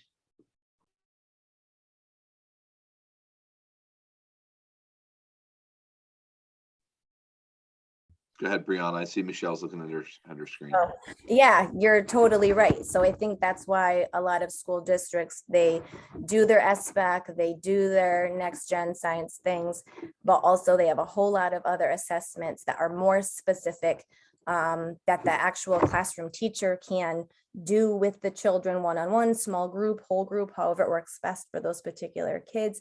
This stuff's like on a computer. So I think you were talking before about like, how do we teach kids to take this test? Like my kindergartners need to know how to use a mouse this way, and they need to know how to work a mouse pad on a laptop, and they need to know how to be able to swipe and get a keyboard up on a tablet. Like all of that stuff needs to be taught so they can be successful with these things later on. And that's when they're 5 and 6 years old. And then like looking at a screen is really hard for some kids. So I know when the SBAC first started, people were asking if you can print out some of the passages they needed to read, because for kids to like look on the screen and track was nearly impossible for a bunch of them. So that's all like technical stuff. But then you're totally right about test anxiety, working with a computer. Even sometimes when kids take assessments with a different teacher, for example, a reading teacher or some other support staff that they don't spend a lot of time with, test anxiety and stress and being in a new place, all of that definitely plays a role. And so I think that's part of why there are so many different assessments being used at the same time, because then the students, you can get a more holistic picture of what exactly is going on with those students. And I know as a classroom teacher, anytime someone comes to borrow one of my students to do some assessment with them, I try to encourage the student, make sure that they know who that grown-up is in the building as much as I can. And then I try to give the staff member a little bit of a hint, like, you know, she's a little bit shy sometimes, but she's a very strong reader, so that they know they just need to kind of warm them up a little bit. All of that comes into play when you're trying to do all of this teaching and assessing in the building. But you're absolutely right. There's a whole lot to it. I think that's why there's so many different angles. Thanks, Brianna. Okay, seeing no more hands, let's move on to the next topic. Okay, so we're on to iReady. So iReady, this is our checkpoint assessment. It's administered 3 times a year. And this is really our purpose here, is to make sure students are on track. This is our checkpoints. So we actually are hoping this is going to be our good predictor for SBAC as well. 2021 was our first year of implementation for the district using iReady instead of STAR. We were using STAR before it. And what we saw was students were performing very well on STAR, and it wasn't, we weren't seeing the correlation when it came to SBAC. So iReady is supposed to be closer to that, and that's what we're hoping. So basically, again, you're in a cohort model here when you looked at this. And so you can follow a row across to compare cohort data.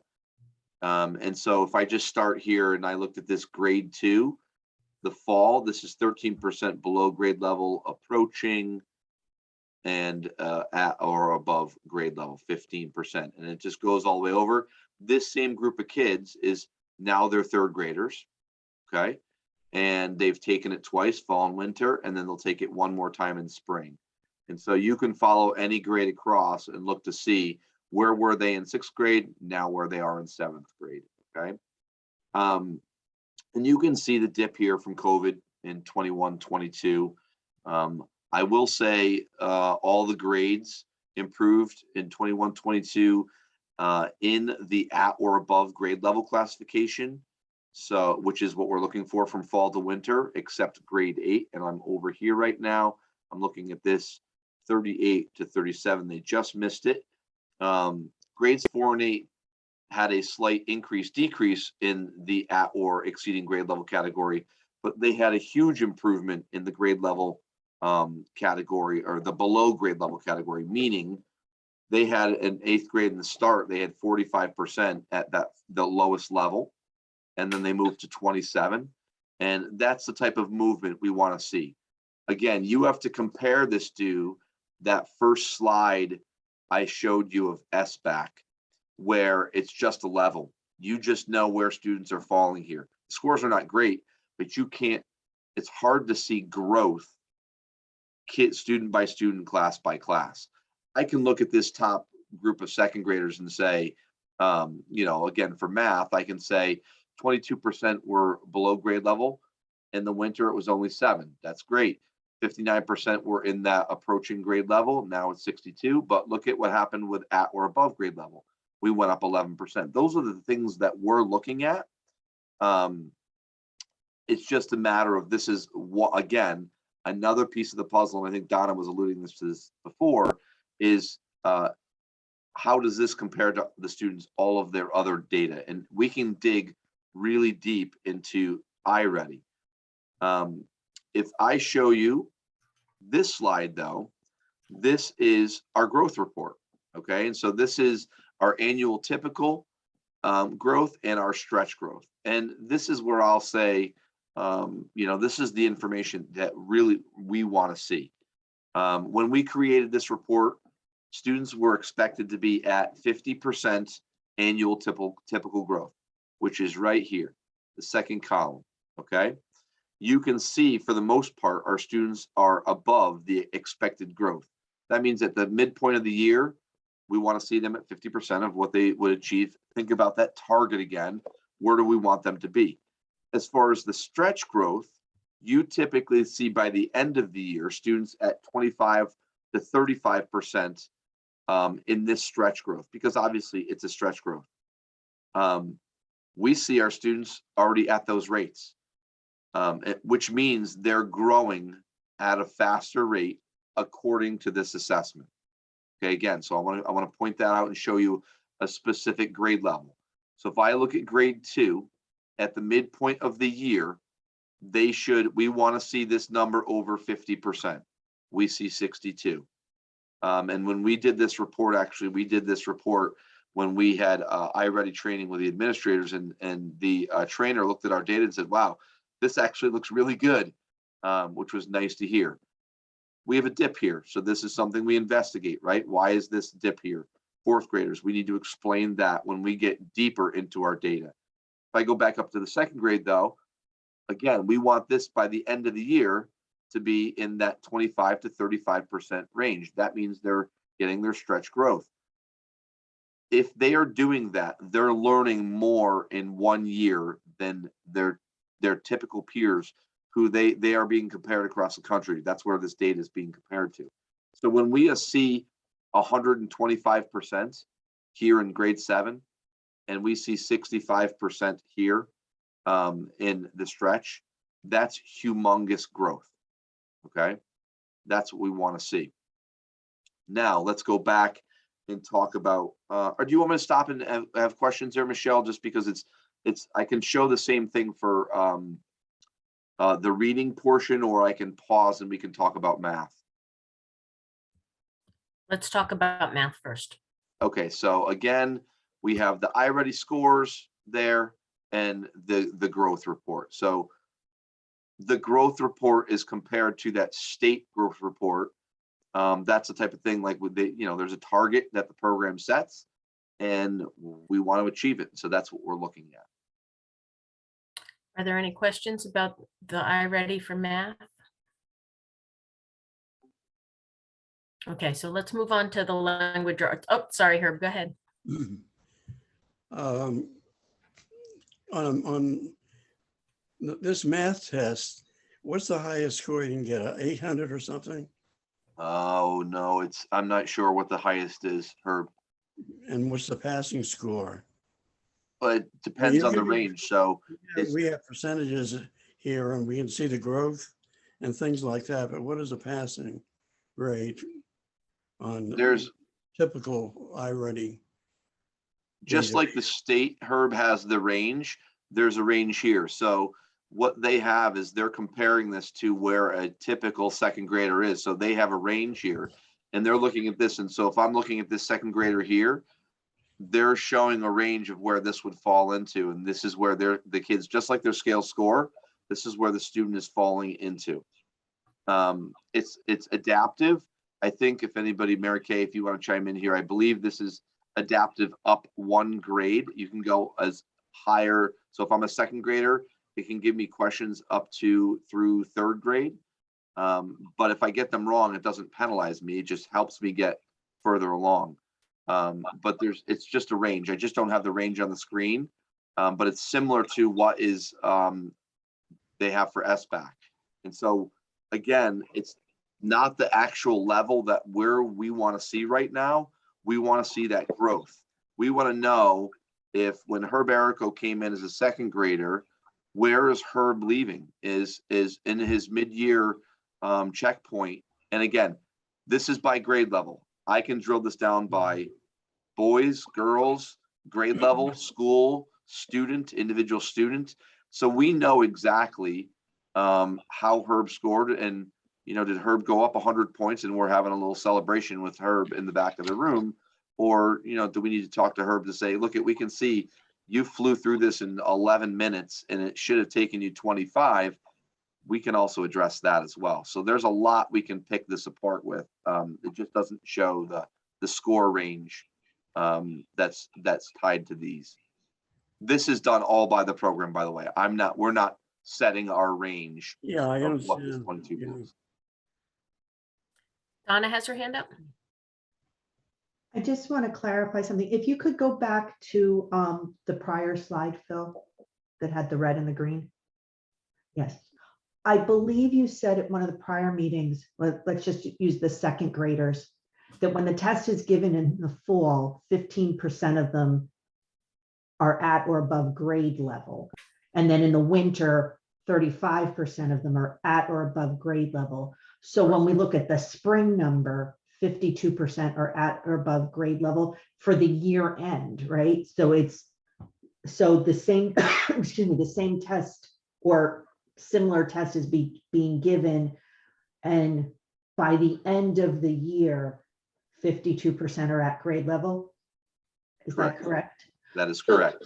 So then when we're looking at the fall numbers, the fact that there's for the second grader, 72% are approaching grade level. That's not as scary as it would be if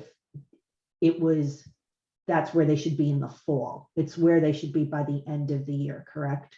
Right, correct. Okay, thank you.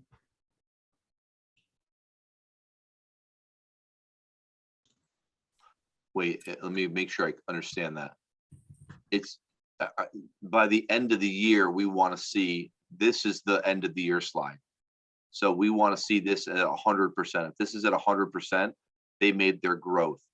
We want to see this in 25 to 35%. That means they've made their stretch growth.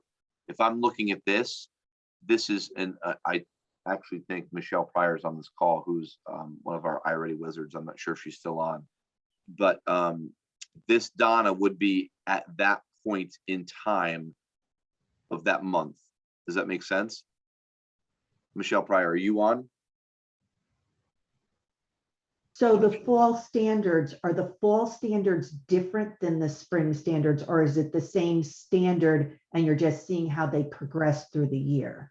I can get the answer for the fall to spring to fall. I'm not sure about that, but I know that the difference from fall to winter is the checkpoint is where they are in that month of the school year. So there's automatically expected to be growth because they're there. It's not like end of the year standard in the middle of the year. Does that make sense? Okay, so going back to so on the 15% on the second graders for fall, Yep. They have that 15% hasn't achieved the at or above grade level for the end of the year. They've only achieved Oh, I see what you're asking. the at or above grade level for the fall, wherever they want the kids to be in the fall. I just want to make sure, because I thought and I could have misunderstood. I think you're, yeah, I think that's wrong. I think it's 15% are already at grade level for where they should be by the end of the year. Those are your folks who came in way ahead. So That's kind of what I thought from a prior discussion. Yeah. And then it got confusing. You were right. You're right that the 15% then grow to 35%. It's against the same standard. But they've all made it. But then when you go to the next slide with the growth, that's just how much they've grown. That's not Right. telling us if they've met the standards by year end. Right. Agreed. Yeah, that's right. So it's not, what it's not saying is that we don't know on this one how well they're doing versus their grade level, just whether or not they were improving. Like, did they learn a whole year's worth of material, or did they learn more than a year's worth of material? Are they stretching to catch up, That's or the are they point. falling behind because they didn't even do a whole year's worth of learning this year? Right. That's the big point of this slide right here, is that to improve scores, you need to see higher numbers,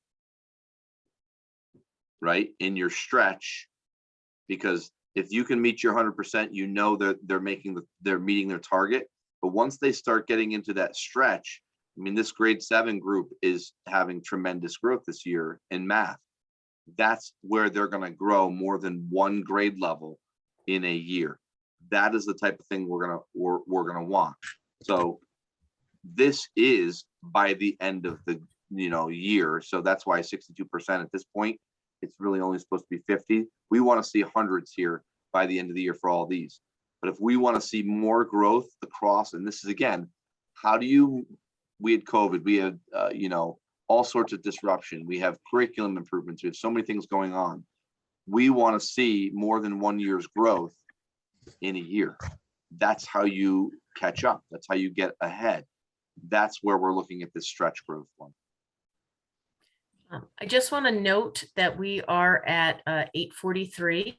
If it looks like we're going to take longer than another 20 minutes, we'll take a break. I believe, Phil, that you were only covering after the math and the English language arts already, you were going to cover the climate survey. So there's And only that's like very fast. Yep. Okay, so Yep. we'll still have room for questions afterwards. So I think we can make it in our 20 minutes. Does that sound right?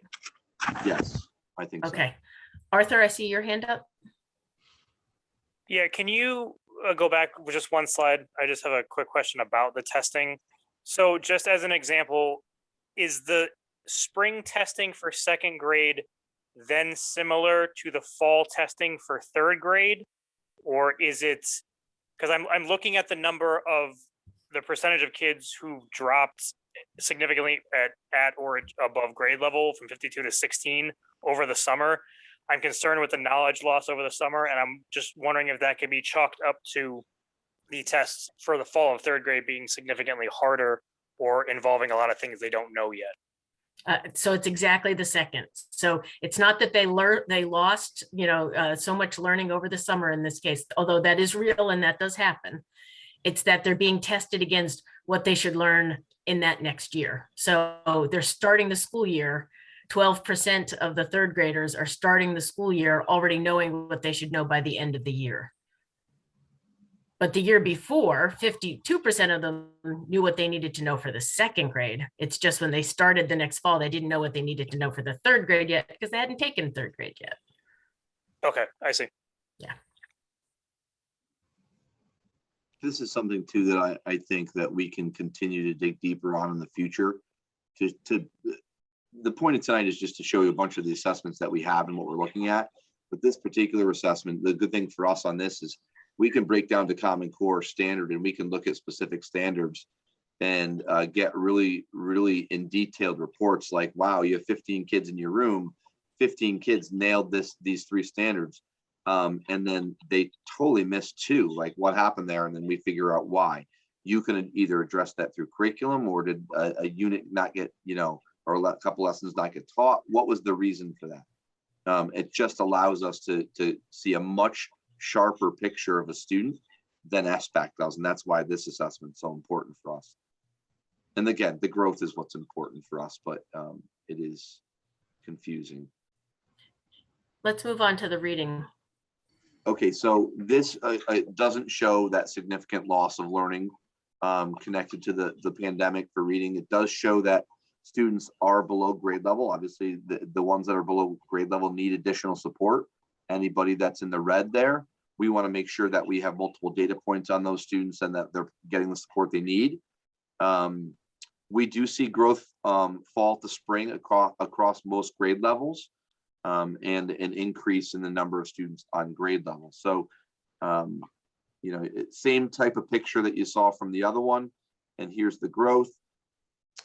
So Again, we expect to see students at 50% for the annual typical growth, and our students have already achieved that target, so which is great. You know, that 6th, 7th, and 8th grade group is doing very well in that. And I'm not knocking the elementary; they're above the 50%. That's what we're looking for. That is ahead of schedule for when this report was done. I am going to say that they're also outperforming on their stretch growth. If you look at that across the group, again, 25 to 35%. That means they're expected to achieve more than 1 year's growth in the school year. That is how we're going to improve. And that's, you know, when we set intervention goals for students, you need to see faster growth than a typical growth in a year. Otherwise, you're never going to catch up. And so that's what this model is based upon. And we see that in our percentages. 4th and 5th maybe is a little bit lower, grade 8 is a little bit lower in the stretch goals. But when you look at this as a big picture presentation and where they are for their annual progress and then their stretch, it looks really good. And I did mention that this can be broken down into Common Core. We can break it down by standards and classes. This is way more helpful than SBAC data. And I did pull this one in just because, you know, just to give you an idea, like this is the type of report we can get from the state that's tied to SBAC. And the levels, you can see gender, high needs, and students with disabilities. But it is really hard. The student reports that are sent home to parents, we don't get too much more information than what you get. And so I show you this like, okay, this is nice data. We can see some of the changes. We can see maybe our girls are out, some of our females are outscoring our males. But we get so much more specific data out of iReady than we do SBAC. And so when I say we need to look at a multitude of data, SBAC is important in the grand scheme. It's important in the picture because the state it's scoring us on it. We need to show improvement. Our idea here is that we're using iReady as one of those tools to make sure we're on track to show improvement on SBAC. So questions about the reading data, it's a similar picture. Can you go back 2 slides, Phil, to the red and green one for the reading iReady? Oh, sorry, just one, that one. So it strikes me that while they make tremendous growth in reading over the course of the year, we're still not at the final numbers we would want them to be. That absolutely that there really is a lot of room there. And one of the things that I know that we're going to be considering going forward is other types of activities. So there may be extracurricular things such as additions of clubs or homework help or more summer programming. So there are additional things that the board can consider. This isn't just about curriculum, correct? Oh, absolutely. Yeah. So one of the things that, and again, we talk about our bag of tricks. How can we fill gaps? And, you know, I hired someone today and we had a conversation about tutoring. One of the things now when I meet with people, are you interested in tutoring? We have grant funds to pay for tutoring. If you're interested in doing that and you're someone that's qualified to do it, we're looking at students that need to move. And typically they're going to be in that red or yellow zone. And, those are the students that we want to see to make sure that they don't fall off in the summertime. And we also have students right now that are receiving some extra support in-house. And so those are the things that we build in. And it's just one example. The tutoring is one example. The curriculum is one example. Better assessment data is one example. Better summative assessment in iReady is another example.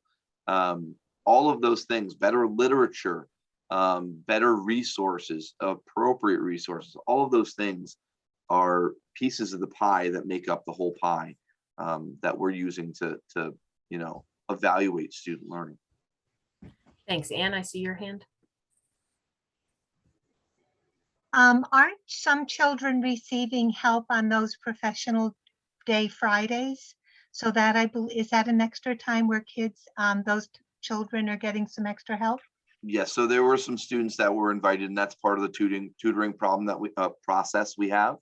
And so they were certain individuals.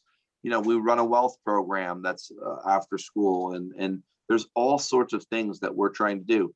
Look, sometimes families can't do things after school. We still have an obligation within our 7 hours of student day to move kids, to make sure they're learning. And that's what we're doing. If we can buy more time before school, after school, tutoring, whatever it is. And this is probably a big thing for curriculum wise, is making sure parents know what supports they can, how they can help when as curriculum is approved. That's going to be really important. And that may come from individual grade level teachers to say, hey, Phil really needs work on these sight words, or Phil needs to read at night and answer questions, because that's what's going to make a difference. So that's that family connection. And that's been really hard during COVID, but it's been there. So. Donna had her hand up next. So I want to make sure I'm clear. The growth reports, you said they're an end of year report. Is this the 2021 report then, since we haven't gotten to the end of the 2021, 2022? Nope, this is our current group of students, exactly where they are. So that's our current grade 2, current grade 3. And that's why you see this is our trainer was saying at the midpoint of the year, we want to see this at 50%. So this is our current group.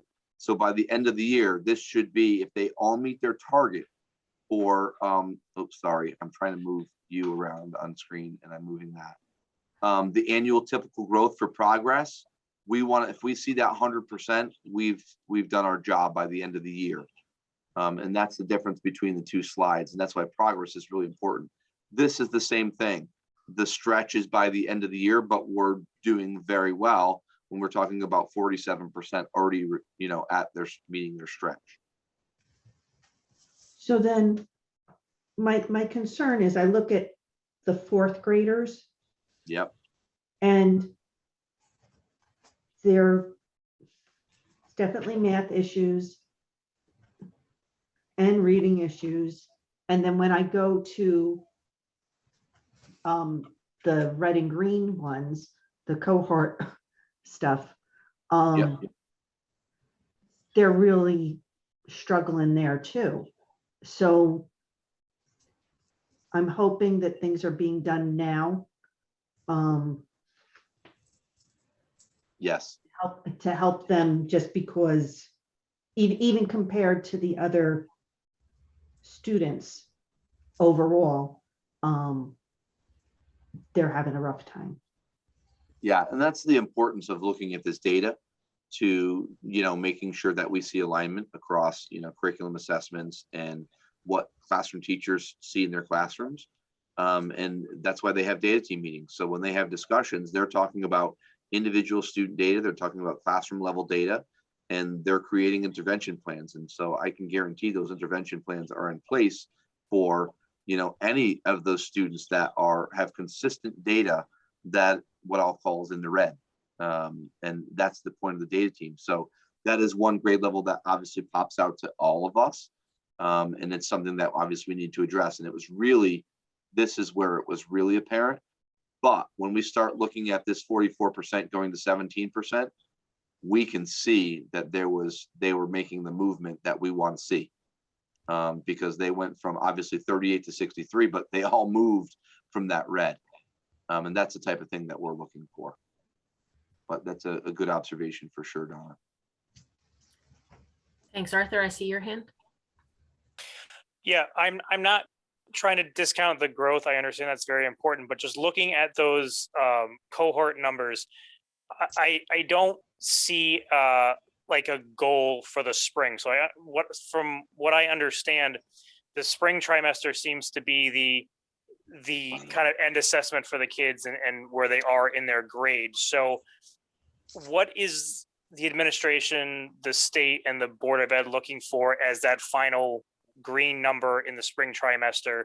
Are you looking for a 70? You're looking for a 75? Are you looking for a 60? Like, I just don't see a reference point as to point to say, these second graders were at 63% at or above in the spring, and that's 3 above target, or only 7 below target. I'm just wondering what that is.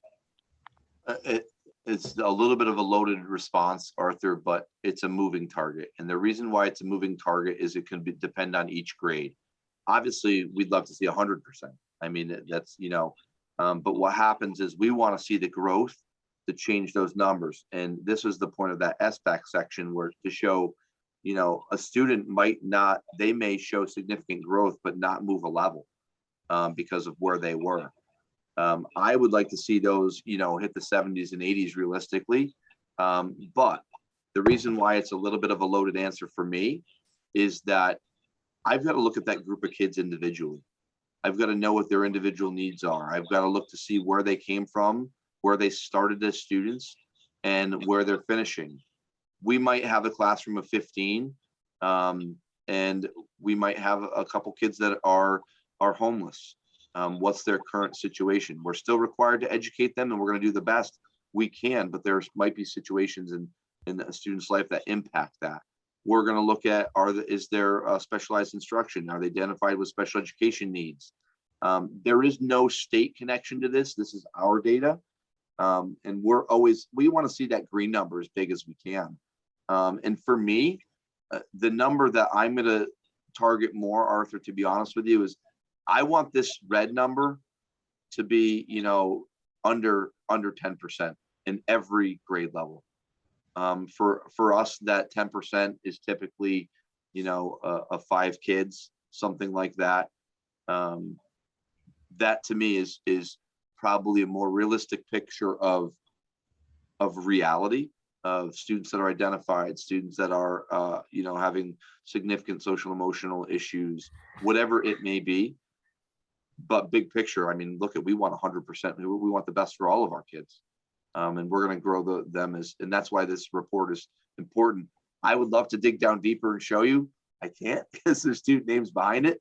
But that's where we're looking at individual students. And, you know, one student in particular might have started really low in this red zone and just be at the top peak of the yellow and not make the green. But they've made a significant amount of growth, and you just can't see them moving into the green. So that's why the growth model is important. Yeah, no, I like I said, I wasn't trying to discount the growth. I was, as just a point of reference, I was just wondering what the thought was there. Thank you. Yeah, you're welcome. Okay, not seeing any more hands. Let's move on to the last page. All right, so these are 2 quick slides, and I'll just do both here. The climate survey information was on the SBAC thing. I just wanted to show you that the climate survey goes out to staff, it goes out to students and parents. This is a quick recap of it, of the information that came out.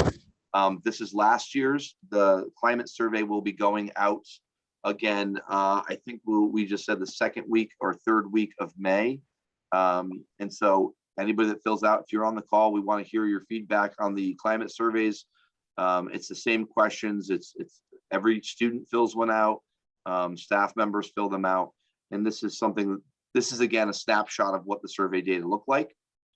And then, you know, I am not an excuse person. I try not to be. I try and take what we have and move.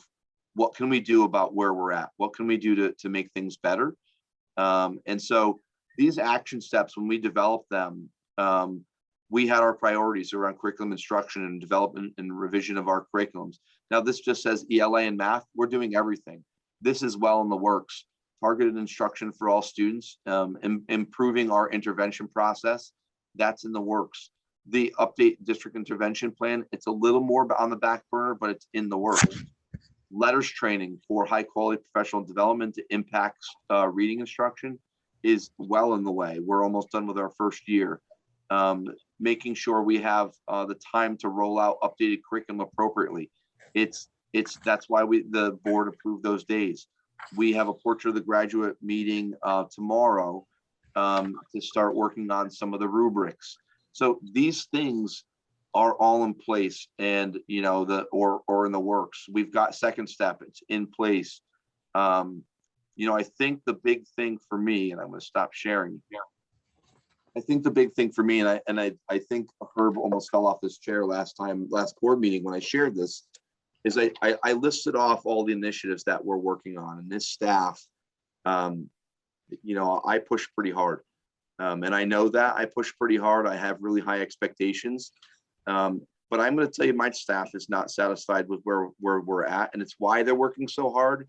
And we're trying to work hard to a point where we're meeting the board goals. If you go back and you look at the district framework, we're aligned to those things. If you look at our action steps, we're aligned to those things. And we're trying to push hard enough where we're not sending people running for the hills. And that's staff, because they are so critical in this process. I just showed you a bunch of data. They could probably tell you without looking at the data what it looks like in their classrooms, because they know their kids best. And so, you know, this is again meant to be a snapshot tonight of what we have for data. We have a lot of it, and that, you know, we really, I feel like we are moving in a really positive direction. The things that we're accomplishing right now that were honestly 10 plus years in the making, that were kind of stalled, we've been doing during COVID and during the pandemic. And I say we, not just me, my admin team, but all of the staff. Everybody's working hard. That's the Board of Ed. You approving the things you've been approving is us moving forward. And that's the goal of this, is that, you know, and we talk about a 3 to 5 year process, that where are those scores? Where do we want to see those scores in that amount of time? And how quickly can we move without, you know, pushing people out of the way, you know, having staff members leave because it's just too much. So I appreciate all the folks that came on the call tonight. And if there's any questions about those final things, glad to answer them. Arthur?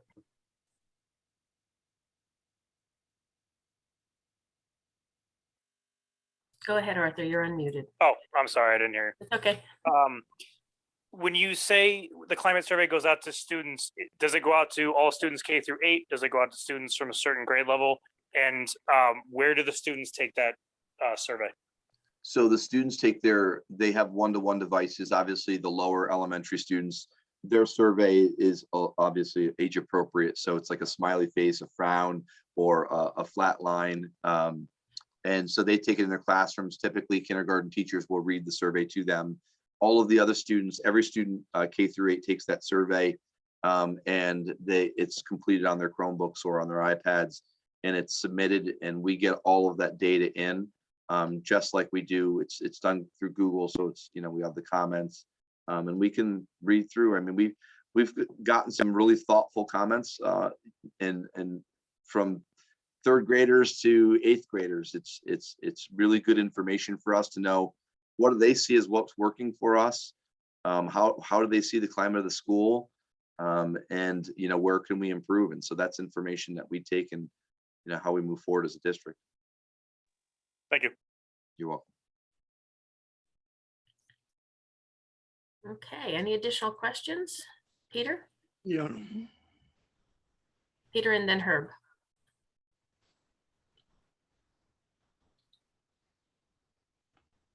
Peter, you're still on mute. You're going to have to unmute yourself. There we go. Thank you, Michelle. I understand this is a data meeting or a presentation of data, so I have a data question. Looking at the slides presented, approximately 40% of our outgoing product, or the 8th grade class, is not at grade level, as I understand it. What is the plan to correct that? And what percentage of increase are our management teams at each school being charged with? Can we expect, say, by 24 or 25 to be at 80%? Well, what is the recovery plan is what I'm trying to understand. Yeah, I think that's what Arthur was trying to ask too, like how quickly can we move? And I think that's what we're trying to move as quickly as we can. And so, you know, typical plans for huge changes like this are 3 to 5 years. We've done a lot in one, just for the legwork portion of it. I'm hoping obviously our scores are moving upwards quickly. But I have to see how that data comes in. And we are adjusting as we can. As far as our current 8th graders, you know, this is not just a Willington problem. This is a challenge, particularly because of COVID, for a lot of districts. Now, I will say our scores prior to COVID still needed work, for sure. But it's something that, you know, that's why there's intervention in place. When you look at the growth plan or, you know, the targets for iReady, they're over 100%, 6th, 7th, and 8th graders are ready. So those are the things that are already in place and moving, that it's not like, you know, this is, I kind of have the approach of what should we be doing today that we have control of. And that's how we've approached every day. And, you know, I think that's what will make a difference for students long term. Okay, Herb, I saw your hand up. Yeah, I have a couple of comments.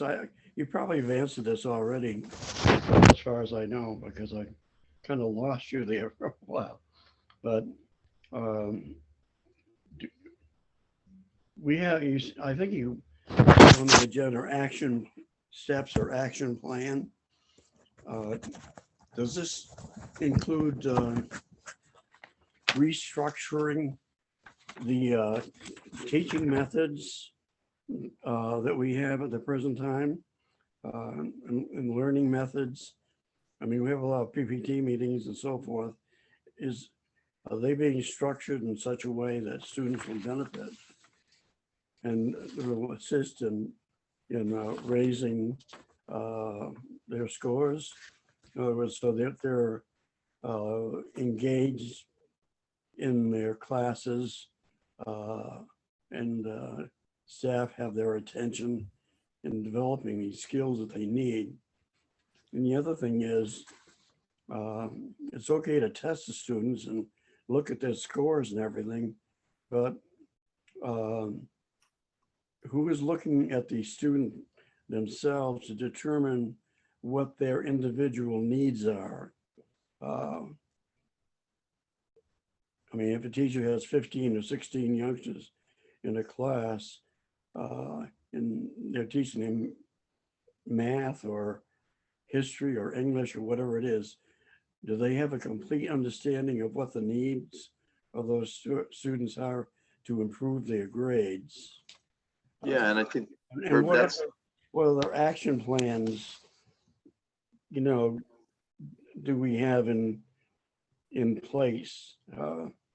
For example, technology is a big thing today with the smartphones and tablets and all the rest. Are they being utilized in classes? We know the computers are and iPads. That's the area that I don't know what's being done in that area. I'm sure that you have something in the back of your mind in regard to an action plan, but what are we doing to improve? And what will we do to improve what we're doing now? We have a lot of things in place. I understand new curriculum and so forth. so. Herb, first thing I'll say is the classroom teacher is responsible for their students, right? That's number one. They know their students best. So, you know, when they sit in a data team meeting, it's not an administrator telling them about their students, it's the classroom teacher. That's their job. And so their job is to know, you know, that's why relationships are so important in schools, because when you know your kids, it's easier to connect with them, and students that feel connected actually have higher achievement levels. And so that's the critical piece of connection, and you know, who's responsible for meeting those students' needs is the classroom teacher. The piece that, and that's what they're trained to do. I mean, that's what a classroom teacher, you know, or any teacher is trained to do. One of the things that I talked about in convocation early on that, you know, I think needs to change, and this is not a Willington problem, this is an everywhere problem, is the number, the expertise that teachers are coming into districts with for expertise in the area of reading is not enough. And it's not their fault. When you go through a college program and you have a class on teaching reading, and then you're expected to go and do it and be an expert, I have a big problem with that, because I don't know too many people that can be an expert after one class. And I talked to the staff about that it's not their fault. It's nothing they've done wrong. They've done their own, they did their program, they've done their own learning. It's why we invested in the letters training. And the letters training was critical because it is one of those systems that we've put in place, and teachers are doing it and they're raving about it. And we're seeing it in the classrooms of It's the science of teaching reading. And they are probably, listen, I wouldn't be surprised if people start coming to Willington to say, tell us how you did that, because the science of reading that you're implementing through letters is having tremendous impact. And so that professional development is really critical. It's like taking a whole nother course or two over 2 years, really 2 courses on how to teach reading.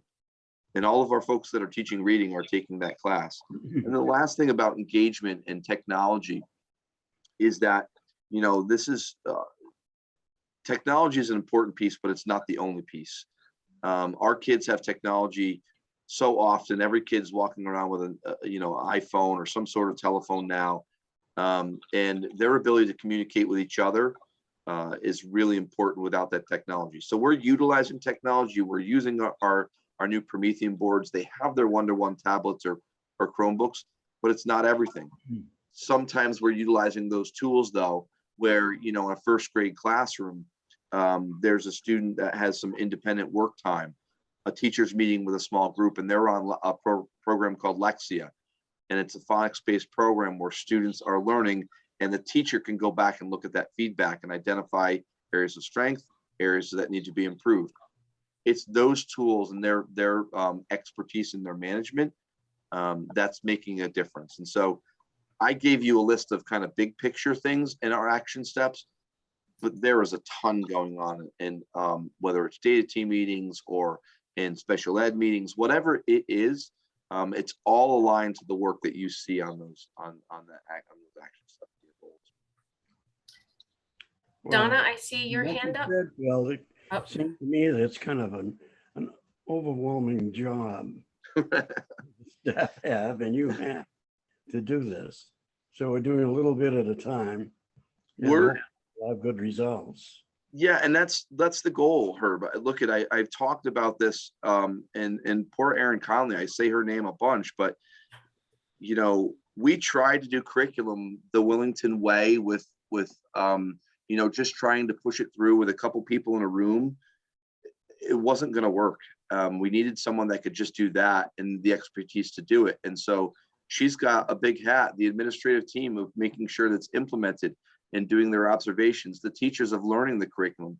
This is a huge team effort, and we're doing the best we can. I mean, look at it, Staff Appreciation Week next week. And Staff Appreciation Week, we do for every staff member. We don't do one day for just one group. We do something every day, and it's really important to the administrative group that we recognize this is everyone. Everyone has a role, and it's really important. We have some custodians that have great connections with students, and that's why kids want to come to school. It takes everyone to make this happen. And so, you know, we're doing a lot, and again, trying not to push so hard that people don't want to come to work or you know, or that they want to leave education. But I think they realize we have their back, and we're putting our money where our mouth is right now with the training that they're being provided, and you know, trying to listen to them. You know, if we need to provide more time, we're trying to do that. If they, you know, need coverage to do something, that we're doing that, because we see the you know, end game being a lot better for the student outcomes in this district. Donna's had her hand up. Okay, thank you, Phil. So my question is, when you take a look at the student report cards, how do they line up with the results of the tests? So in other words, are we, when overall, do they mirror it, or are our students showing that they're doing better or worse? So one, I don't know that answer off the top of my head, but one thing I'll tell you is report cards is another thing that we need to tackle in the district. And it's on our radar, but it's not something we're pushing right now because of how full the plate is for our staff. But as curriculum is developed, right now the report cards are you know, at the elementary level, pre-K through 4, it's standards based. And so it's directly linked to the content standards, the Common Core, or the PE standards or the art standards, whatever those national standards are, it's tied to that. So, you know, my assumption is that they're aligned. I can't say it's perfect because the one thing you have to remember is when you score on, a student gets a grade on an assessment, it might be broad. Whereas when they get a report card grade, it might be very specific to a certain content standard. But it's something that as we develop curriculum, we know it's on our radar. We've talked about it as an admin team, but it's not something I'm willing to push right now because I don't want to break staff. Fair enough. Laura? No, it's late, but I had one question, and it's actually kind of from the beginning. But in the accountability index, there is the one number 7 on track to high school graduation. And I was just wondering, how does the state determine that? Now, that's not a measure that we're responsible for. Is that correct, Phil? That's a high No, school. it's honestly, it's on there. And Laura, I have the question out because I'm curious now. I couldn't find it in our guide. I'm not sure if any of the admin team has it. I'm assuming that they're just referring to that we didn't have any students leave school and not come back. They're too young to drop out, I believe, but that's the only thing I could equate to. It should be, in my opinion, an easy 50 points. But I don't, Well, I'm trying to get more information. okay. Yeah, it's a very good number. I just was thinking, how do they determine that from 8th grade? Yeah, Okay. I thank don't you. know, especially year to year, if you're looking at, so all of our students went to high school last year. Is that what all they're looking at? If that's all it is, I'm pretty sure that's pretty much 100% of the time. I can't say the last time that didn't happen. Okay, thanks. Okay, it's been a long night and we've gone 20 minutes over longer than we expected. I apologize, Donna. We had gotten halfway through at the halfway point and then we got wordy and asked a lot more questions. So my estimates were off by 20 minutes. But thank you all for sticking with us through the whole thing. I hope that we all have a better understanding of the types of data we collect, where we stand right now. This is really in many ways just a part of the process. We're going to continue to have data updates and presentations at future Board of Education meetings as we have more. But hopefully we learned enough today that we'll be able to do that a little bit more efficiently within our current scope of the Board of Education meetings and not need to do a deep dive every single year. But as needed, we will do so. So thank you all for sticking with us and for asking. Again, if you have any further questions that come up to you, often for me, I think of it after we sign off, you should direct those to Superintendent Stevens. Okay, thank you all. Night. You need to do a motion to adjourn. Oh.